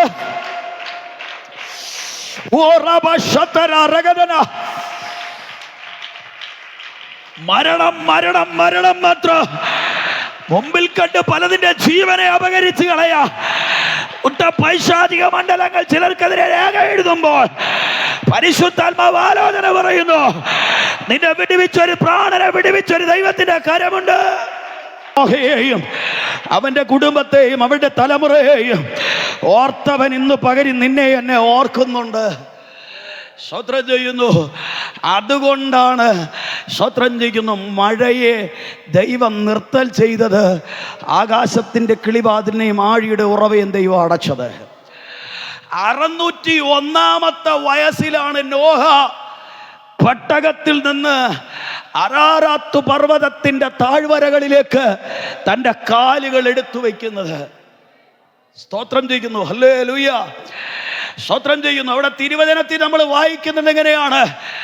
മനുഷ്യൻ ചത്തൊടുങ്ങിയ മനുഷ്യന്റെ ഫോസിലുകൾ, ചത്തൊടുങ്ങിയ മൃഗങ്ങളുടെയും പക്ഷികളുടെയും ജന്തുക്കളുടെയും മാംസ അവശിഷ്ടങ്ങൾ അഴുകിച്ചേർന്നത്. ഏകദേശം ചരിത്രം ഹിസ്റ്റോറിക്കലായി ആ അധ്യായങ്ങൾ ഞാൻ പഠിച്ചപ്പോൾ 1.5 വർഷങ്ങളുടെ ഇടവേള, പെട്ടകം പൊങ്ങിയത് മുതൽ പെട്ടകം ലാൻഡ് ചെയ്ത് സ്തോത്രം ചെയ്യുന്നു നോഹ ആ ദൈവത്തിന് യാഗം കഴിക്കുന്ന സമയം വരെ 1.5 വർഷങ്ങളുടെ ഇടവേളയുണ്ട്. സ്തോത്രം ചെയ്യുന്നു. ആ ഫലപുഷ്ടിയുള്ള മണ്ണിൽ ആ മനുഷ്യൻ സ്തോത്രം ചെയ്യുന്നു മുന്തിരി നട്ടുണ്ടാക്കി. സ്തോത്രം. വേല ചെയ്തു. ജൈവവളത്തിൻ്റെ സമ്പത്തായിരുന്നു അന്ന് ഭൂമി. അതുകൊണ്ട് തന്നെ ആ ഫോസിലുകളിൽ നിന്ന് ഉണ്ടായ പ്രൊഡക്ഷൻ എന്ന് പറയുന്നത് 30, 60, 100 മേനി എന്നൊക്കെ ബൈബിൾ പറയുന്നത് പോലെ അത് 100 മേനി മുന്തിരി ഫലം കായ്ച്ചു. സ്തോത്രം ചെയ്യുന്നു. അവിടെ തിരുവഴുത്തി പറയുന്നത് സ്തോത്രം ചെയ്യുന്നു ആ മുന്തിരിയിൽ നിന്ന് ഇടിച്ചെടുത്ത മുന്തിരിച്ചാറ് കൊണ്ടുണ്ടാക്കിയ വീഞ്ഞ് ഈ മനുഷ്യൻ കുടിച്ചു. ശ്രദ്ധിക്കണം. 120 കൊല്ലം കർത്താവിന് വേണ്ടി പ്രസംഗിച്ചവൻ, ശ്രദ്ധിച്ച് കേൾക്കണം. 2 കർത്താവിന് വേണ്ടി പെട്ടകം ഉണ്ടാക്കിയവൻ. സ്തോത്രം ചെയ്യുന്നു. 3 കർത്താവിന് വേണ്ടി യഹോവയ്ക്ക് വേണ്ടി യാഗം കഴിച്ചവൻ. 4 സ്തോത്രം അതേ മനുഷ്യൻ തന്നെയാണ് ആ മുന്തിരിത്തോട്ടം ഉണ്ടാക്കിയത്. 5 അവൻ തന്നെ അതിനെ അടിച്ച് ഫിറ്റായി. സ്തോത്രം. ഇപ്പോൾ 9-ാം അധ്യായത്തിൽ നിങ്ങൾ വായിക്കുന്നത് സ്തോത്രം ചെയ്യുന്നു ആ മുന്തിരിച്ചാറ് കുടിച്ച് വീഞ്ഞു കുടിച്ച് ഈ മനുഷ്യൻ മതോന്മത്തനായി. സ്തോത്രം ചെയ്യുന്നു. ലക്കും ലഗാനും ഇല്ലാതെ കൂടാരത്തിനകത്ത് കിടന്നു. ഈ നോഹയ്ക്ക് 3 മക്കളാ. ഒരു ഹല്ലേലൂയ പറഞ്ഞാട്ടെ. 3 മാൻതലമുറകൾ. സ്തോത്രം. ശേമ്, ഹാം, യാഫെത്ത്. 3 തലമുറകളെ കുറിച്ച് തിരുവചനത്തിനകത്ത് പറയുന്നുണ്ട്. ഈ 3 എണ്ണവും സ്തോത്രം ചെയ്യുന്നു ഹല്ലേലൂയ ദൈവം കൊടുത്ത ആൺതലമുറകളാണ്. അതില് 2-മത്തവൻ ഹാം സ്തോത്രം ചെയ്യുന്നു എന്തോ ആവശ്യത്തിന് കൂടാരത്തിനകത്ത് കയറി വന്നപ്പോ അപ്പൻ മദ്യപിച്ച് സ്തോത്രം മതോന്മത്തനായി ലക്കും ലഗാനും ഇല്ലാതെ സ്തോത്രം വസ്ത്രം നേരെ പോലും ഉടുക്കാൻ കഴിയാത്ത വിധത്തിൽ കൂടാരത്തിനകത്ത് കിടക്കുന്ന കാഴ്ച കണ്ടു. സ്തോത്രം ചെയ്യുന്നു ഹല്ലേലൂയ. യവനത് പുറത്തു പോയി പറഞ്ഞു. മോശയുടെ ന്യായപ്രമാണം നമ്മൾ പഠിച്ചാൽ ലേവ്യ പുസ്തകത്തിലൊക്കെ എഴുതി വെച്ചിട്ടുണ്ട്. അപ്പൻ്റെയോ അമ്മയുടെ നഗ്നത കാണുന്ന തലമുറ സ്തോത്രം ചെയ്യുന്നു ശപിക്കപ്പെട്ടതാണ്. സ്തോത്രം ചെയ്യുന്നു. അങ്ങനെ ചെയ്യാൻ പാടില്ല. യവൻ പോയി പറഞ്ഞു. പക്ഷേ മൂത്തവൻ ശേമും താഴത്തവൻ യാഫെത്തും ചെയ്തൊരു കാര്യമുണ്ട്. അവർ രണ്ടുപേരും അറിഞ്ഞിട്ട് അപ്പന് സ്തോത്രം ചെയ്യുന്ന അഭിമുഖമല്ലാതെ അപ്പനെ മുഖം കാണിക്കാതെ പിന്നിൽ കൂടെ ചെന്നിട്ട് അവർ ഒരു വസ്ത്രമെടുത്ത് അപ്പൻ്റെ നഗ്നത മറച്ചു. കുറെ കഴിഞ്ഞപ്പോൾ അപ്പൻ്റെ സ്തോത്രം തലയിലെ കെട്ടൊക്കെ വിട്ടു. അപ്പന് സുബോധം വന്നു. സ്തോത്രം. ഹാം കാണിച്ചത് എന്തെന്ന് അവൻ അറിഞ്ഞു. സ്തോത്രം ചെയ്യുന്നു. അപ്പനായിരിക്കുന്ന നോഹ സ്തോത്രം ആ തലമുറയെ നോക്കി ഒരു ശാപം കൊടുത്തു. ആ ശാപം ഇങ്ങനെയാണ്. ഹാമിന് 4 ആൺതലമുറകളാണ് ദൈവം കൊടുത്തിരിക്കുന്നത്. അത് പുസ്തകത്തിൽ എഴുതി വെച്ചിട്ടുണ്ട്. 10-ാം അധ്യായം നമ്മൾ വായിക്കുമ്പോൾ കൂശ്, മിസ്രയീം, പൂത്ത്, കനാൻ. സ്തോത്രം. അതിൽ 4-മത്തവനാണ് കനാൻ. സ്തോത്രം ചെയ്യുന്നു. ഹാമെന്ന് പറയുന്ന അപ്പം കാണിച്ച വേലത്തരത്തിന് മുതുമുത്തച്ഛൻ കൊടുത്ത ശാപമാണ്. സ്തോത്രം ചെയ്യുന്നു. ഹാമും അവന്റെ സന്തതിയും ശപിക്കപ്പെട്ടത്. ഹനാൻ ശപിക്കപ്പെട്ടവൻ, അവൻ അധമദാസനായി മാറും. ആ പ്രവചനമാണ് പിന്നത്തേതിൽ കനാന്റെ മേൽ വീണത്. കാലങ്ങൾ മുന്നോട്ട് പോകുമ്പോൾ അവൻ അവിടെ നിന്ന് യാത്ര പുറപ്പെട്ട് നദീതീരത്ത് പോയി പാർത്തു എന്ന് ചരിത്രം പറയുന്നു. അങ്ങനെ അവൻ പിന്നീട് നദിയുടെ തീരത്തും കടൽപ്പുറത്തും വാസമുറപ്പിച്ചു. അവനിൽ നിന്ന് പുറപ്പെട്ടു വന്ന ജാതിയാണ് കനാന്യർ. ഒരു സ്തോത്രം പറ. കാര്യം മനസ്സിലായോ എന്തോ? ശക്തിയോടൊരു ഹല്ലേലൂയ പറഞ്ഞാട്ടെ. ആദ്യത്തേതും അവസാനത്തെയും തലമുറ അനുഗ്രഹിക്കപ്പെട്ടപ്പോൾ ഇടയ്ക്കത്തവന്റെ തലമുറ ഹാമിന്റെ സന്തതി 4 എണ്ണം സ്വത്രം ശപിക്കപ്പെട്ടതായി മാറി. പിന്നത്തേതിൽ ഈ അഗ്രചർമ്മികൾ സ്തോത്രം ചെയ്യുന്നു വീണ്ടെടുക്കപ്പെട്ട ഇസ്രായേലിന് ഭാരമായി മാറി. സ്തോത്രം. അതുകൊണ്ടാണ് തിരുവചനത്തിൽ പറയുന്നത് കനാന്യരോടുള്ള യുദ്ധത്തിന് പുറപ്പെടുമ്പോൾ ആര് ഞങ്ങളിൽ മുൻപനായി പുറപ്പെടട്ടെ എന്ന് അവർ യഹോവയോട് ആലോചന ചോദിച്ചു. സ്തോത്രം. ചോദിച്ചപ്പോൾ തമ്പുരാൻ ഒരു മറുപടി പറഞ്ഞു. പോകുന്നത് ആര് വേണമെങ്കിലും പോകാം, പക്ഷേ പരാജയപ്പെട്ടു പോകാൻ സാധ്യതയുണ്ട്. പോകുമ്പോൾ ആത്മാവിൽ പ്രാർത്ഥിച്ചുകൊണ്ട് വേണം പോവാൻ. അതിന് എല്ലാവരും പോയാൽ ഒക്കത്തില്ല. അതിന് പോകണമെങ്കിൽ കൃപയുള്ള യഹൂദ തന്നെ പോണം. ഒരു സ്വോത്രം പറയാൻ പറ്റുമോ? ശക്തിയോടെ ആ രണ്ട് കരങ്ങളെ ഒന്ന് ചേർത്തടിച്ച് നമ്മുടെ ദൈവത്തിനൊന്ന് മഹത്വം കൊടുത്താട്ടെ. പ്രാർത്ഥിക്കാൻ കൃപയുള്ള ചില കനാന്മാർ, അഭിഷേകമുള്ള ചില കനാന്മാർ, ആത്മാവിന്റെ വെളിപ്പാടുള്ള ചില കനാന്മാർ, അടക പ്രൗഢകൾ കമനഘടകസിയ ആമേൻ, ആത്മാവിന്റെ കൃപയുള്ള ചില യഹൂദന്മാർ, അഭിഷേകമുള്ള ചില യഹൂദന്മാർ, സ്തുതിക്കുന്ന ചില യഹൂദന്മാർ ഇന്ന് പകൽക്കാലം ശാപം വീണ ആമേൻ ആമേ പിതാക്കന്മാരുടെ മേലുള്ള ശാപം കൈമാറ്റം വന്ന് അത് വഹിച്ചുകൊണ്ട് ചുമന്നുകൊണ്ട് നടക്കുന്ന കനാന്മാർക്ക് നേരെ ഇന്ന് പകൽക്കാലം യുദ്ധത്തിന് പുറപ്പെടുമെങ്കിൽ ഞാൻ ആത്മാവി പറയാ, ആമേ, പ്രാർത്ഥിക്കുന്ന നീ അഗ്രചർമ്മികളുടെ മുമ്പിൽ പരാജയപ്പെടില്ല. നിനക്ക് ജയം തരുവാൻ എൻ്റെ ദൈവം വിശ്വസ്തനായി.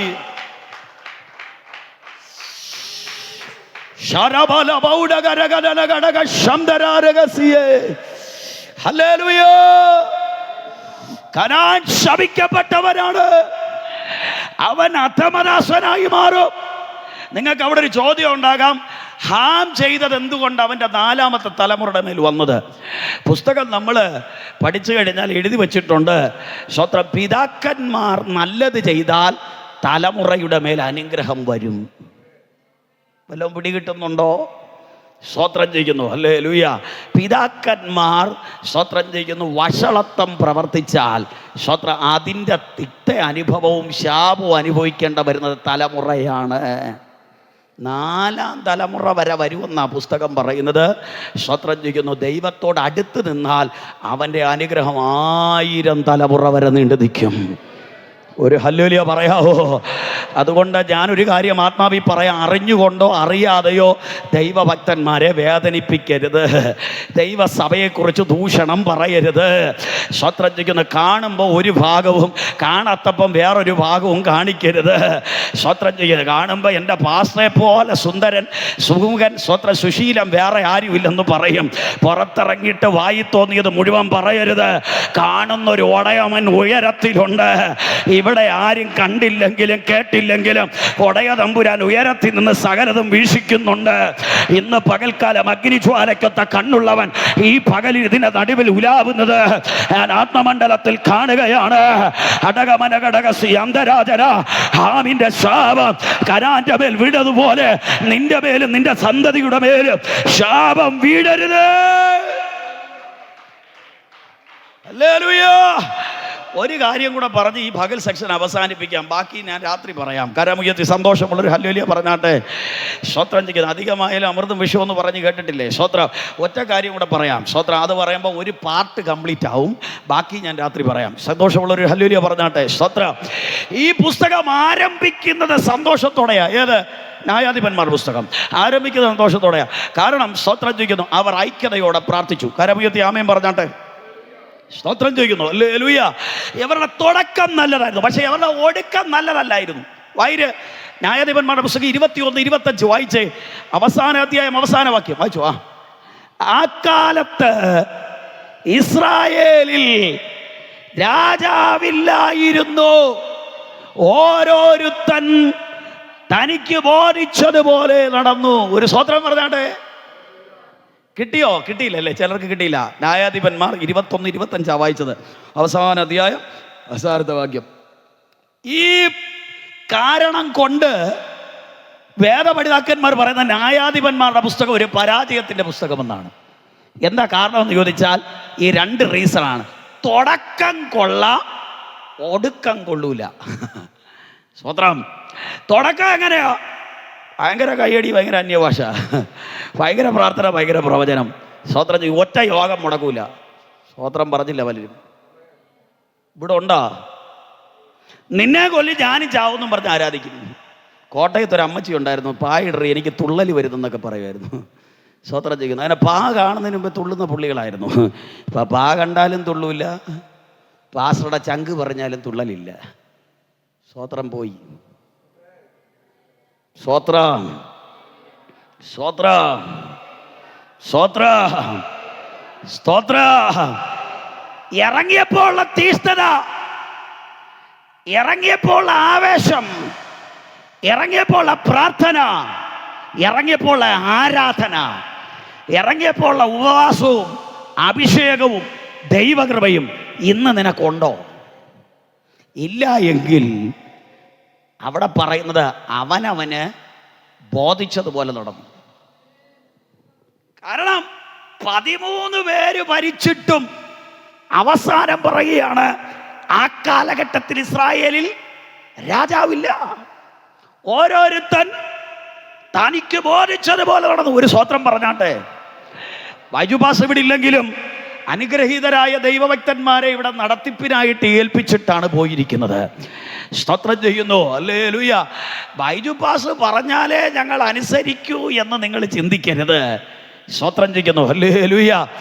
അവരും ദൈവമാക്കി വച്ചിരിക്കുന്ന ഭക്തന്മാരും അഭിഷക്തന്മാരും നിയോഗമുള്ളവരും അധികാരമുള്ളവരുമാണെന്ന് തിരിച്ചറിഞ്ഞ് പത്യോപദേശത്തിൽ വചനത്തിൻ്റെ അടിസ്ഥാനത്തിൽ അംഗീകരിക്കാനും അനുസരിക്കാനും കീഴ്പ്പെടാനും ഞാനും നീയും ബാധ്യസ്ഥരാണ്. ഈ ശുശ്രൂഷ എന്ന് പറയുന്നതും ഭരണമെന്നും തമ്മിൽ പറയും രണ്ടും വ്യത്യാസമുണ്ട്. സ്തോത്രം ചെയ്യുന്നു. ഹല്ലേലൂയ. അതിനകത്തൊരു അതോറിറ്റി ഉണ്ട്. അത് വേറൊരു കാര്യം. അധികാരം അത് അഹങ്കാരത്തിൽ നിന്നോ നേതൃത്വത്തിൽ നിന്നോ, സ്തോത്രം ചെയ്യുന്നു, ഹല്ലേലൂയ, സ്വാതന്ത്ര്യത്തിൽ നിന്നോ വരുന്നതല്ല. അത് ദൈവം കൊടുത്ത അഭിഷേകത്തിൽ നിന്ന് വരുന്നതാണ്. കേറിയോ എന്തോ അകത്ത്. സ്തോത്രം ചെയ്യുന്നു. ഹല്ലേലൂയ. അപ്പോൾ ദൈവം കൊടുത്ത അഭിഷേകത്തോടെ ഒരു പ്ലാറ്റ്ഫോമിൽ നിൽക്കുമ്പോൾ അതിൻ്റെതായ ഒരു അധികാരം വെളിപ്പെടും. സ്തോത്രം ചെയ്യുന്നു. അല്ലാതെ അതാ മൈക്ക് കിട്ടിയപ്പം കാണിച്ച അഹങ്കാരമൊന്നുമല്ല. സ്തോത്രം ചെയ്യുന്നു. അതിന് നിങ്ങൾ അവരുടെ നെഞ്ചത്തൊന്നും കയറേണ്ട നിൽക്കണ്ട. സ്തോത്രം ചെയ്യുന്നു. എൻ്റെ സഭയ്ക്കകത്ത് 5 സഹോദരന്മാരുണ്ട്. ഞാനിതുപോലെ സഞ്ചാര ശുശ്രൂഷകനാണ്. ഇവിടുത്തെ ദൈവദാസിക്കൊക്കെ അറിയാം, വർഷങ്ങളായിട്ടുള്ള പരിചയമുള്ളതുകൊണ്ട് അറിയാം. സ്തോത്രം ചെയ്യുന്നു. ഞാൻ തിരുവനന്തപുരത്താണ്, പിറ്റേ ദിവസം കോട്ടയത്തായിരിക്കും, ഇങ്ങനെ പോയിക്കൊണ്ടിരിക്കും. സ്തോത്രം. അപ്പം ഈ യാത്രയുടെ മേൽ എൻ്റെ ചർച്ചിൻ്റെ കാര്യങ്ങൾ പണ്ട് ആദ്യ കാലഘട്ടത്തിൽ എൻ്റെ ഏറ്റവും വലിയ ദുഃഖം, ഞാൻ പോകുമ്പോൾ ഈ സഭ ആര് നടത്തുമെന്നുള്ളതാണ്. സ്തോത്രം ചെയ്യുന്നു. അങ്ങനെ ഞാനൊരിക്കൽ, സ്തോത്രം, എൻ്റെ ഓർമ്മ ശരിയാണ്, 2012 ഞാൻ ഡൽഹിയിൽ ഒരു 30 ദിവസത്തെ മീറ്റിങ്ങിന് പോയി. തിരിച്ചു വന്നപ്പോഴത്തേക്ക് 5 ഫാമിലി പോയി. സ്തോത്രം പറഞ്ഞില്ല. നിങ്ങളിവിടെ ഉണ്ടോ ഇല്ലയോ? കരങ്ങൾ ഉയർത്തി ഹല്ലേലൂയ പറഞ്ഞാട്ടെ. സ്തോത്രം ചെയ്യുന്നു. അപ്പോൾ ഞാൻ ദൈവത്തോട് പ്രാർത്ഥിച്ചു, കർത്താവേ, നീ എനിക്ക് തന്ന ശുശ്രൂഷ, സ്തോത്രം ചെയ്യുന്നു, ഞാൻ പലയിടങ്ങളിലും പോകുന്നു. സ്തോത്രം, ഇതിനെ നടത്താൻ വിശ്വസ്തതയുള്ള ദൈവഭക്തന്മാരെ, അഭിഷേകമുള്ള വചനത്തിന് കീഴ്പ്പെടുന്ന, സ്തോത്രം ചെയ്യുന്നു, ഭക്തന്മാരെ അനുസരിക്കുന്ന, സ്തോത്രം, പരിജ്ഞാനമുള്ള വിവേകമുള്ള ദൈവഭക്തന്മാരെ വചനത്തിൽ പറയുന്നത് പോലെ, സ്തോത്രം ചെയ്യുന്നു, യോശുവയെ പോലെ കാലേബിനെ പോലെയുള്ള കൃപയുള്ളവരെ ദൈവം തരണമെന്ന് ഞാൻ പ്രാർത്ഥിച്ചു. സ്തോത്രം ചെയ്യും. ഇപ്പോൾ എനിക്ക് ഏത് നാട്ടിൽ പോകാനും ഒരു ഭയവും ഇല്ല. സ്തോത്രം ചെയ്യുന്നു. ഹല്ലേലൂയ. ഞാനില്ലെങ്കിലും അത് സുഗമമായി നടത്താൻ ദൈവം കൃപയുള്ളവരെ. ഒരു നല്ല സ്തോത്രം പറ. ഇതിൻ്റെ കൊമ്പുകൾ വളരട്ടെ, ഇതിൻ്റെ ശാഖകൾ വിശാലമാകട്ടെ, ഇതിൻ്റെ വേരുകൾ ആഴത്തിൽ ഇറങ്ങട്ടെ. ഇത് ആറ്റരികത്ത് നട്ടിരിക്കുന്നതും തക്കകാലത്ത് ഫലം കായ്ക്കുന്നതും ഇലവാടാത്തതുമായ വൃക്ഷം പോലെയാകട്ടെ. പക്ഷേ ഇതിന്റെ വളർച്ചയെ വെട്ടുവാൻ ശ്രമിക്കുന്ന ഇരുട്ടിന്റെ വ്യാപാരങ്ങളുണ്ട്. അതിനെ ഇന്ന് പകൽ പരിശുദ്ധാത്മാവ് ശാസിക്കുകയാണ്. കൈ അടിച്ചു ദൈവത്തിന് മഹത്വം കൊടുക്കുക. ഉടകട്ടി അടകപ്രൗഢകരകരകടകസിയ ഇതിനെ കുത്തടിച്ചൊരു പുസ്തകം പോലെ ആക്കി കളയുക. അതരജനഘടകസിയ കാലങ്ങളാൽ പരിശ്രമിക്കുന്ന ചില ജാതീയ കൂട്ടുകെട്ടുകളോ അതിന്റെ തന്ത്രങ്ങളും പദ്ധതികളോ ഇന്ന് പകലത്തെ പ്രാർത്ഥനയുടെ നടുവിൽ പരിശുദ്ധാത്മാവ് പൊളിക്കുകയാണ്. കൈകളെ അടിച്ചു ദൈവത്തിന് മഹത്വം കൊടുക്കട്ടെ.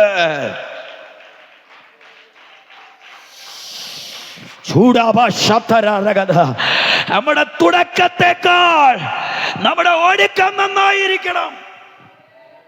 തിമോഥെയോസിന്റെ 2-ാം ലേഖനം 4-ാം അധ്യായത്തിൽ പൗലോസ് പറയുന്നൊരു പദം, ഞാൻ നല്ല പോർ പൊരുതു, ഓട്ടം തികച്ചു, വിശ്വാസം കാത്തു. ഇനി നീതിയുടെ കിരീടം അത് എനിക്ക് വേണ്ടി വച്ചിരിക്കുന്നു. അതെനിക്ക് മാത്രമല്ല, തൻ്റെ പ്രത്യക്ഷതയിൽ വച്ചിരിക്കുന്ന, ആമേ, പ്രിയം വച്ചിരിക്കുന്ന ഏവർക്കും തന്നെ. നിന്റെ തുടക്കത്തെക്കാൾ നിന്റെ ഒടുക്കം നന്നായിരിക്കണം. വേറെ ഒന്നും ഏറ്റില്ലെങ്കിലും ഒന്നും കേട്ടില്ലെങ്കിലും ഇത് നന്നായി കേട്ടിട്ട് പോകണം. നിന്റെ തുടക്കത്തെക്കാൾ നിന്റെ ഒടുക്കം നന്നായിരിക്കണം. ആമേൻ. നിന്റെ തുടക്കത്തേക്കാൾ നിന്റെ അവസാനം നന്നായിരിക്കണം. എന്റെ ആരംഭത്തേക്കാൾ എന്റെ അവസാനം നന്നായിരിക്കണം. നല്ലവനും വിശ്വസ്തനുമായ ദാസനെ,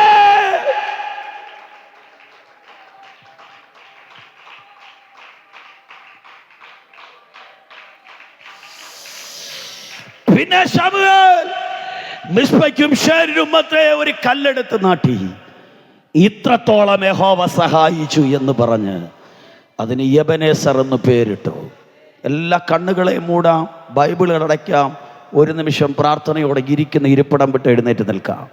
ഞാൻ പറഞ്ഞത് ന്യായാധിപ കാലഘട്ടവും അതിൻ്റെ പ്രത്യേകതകളുമാണ്.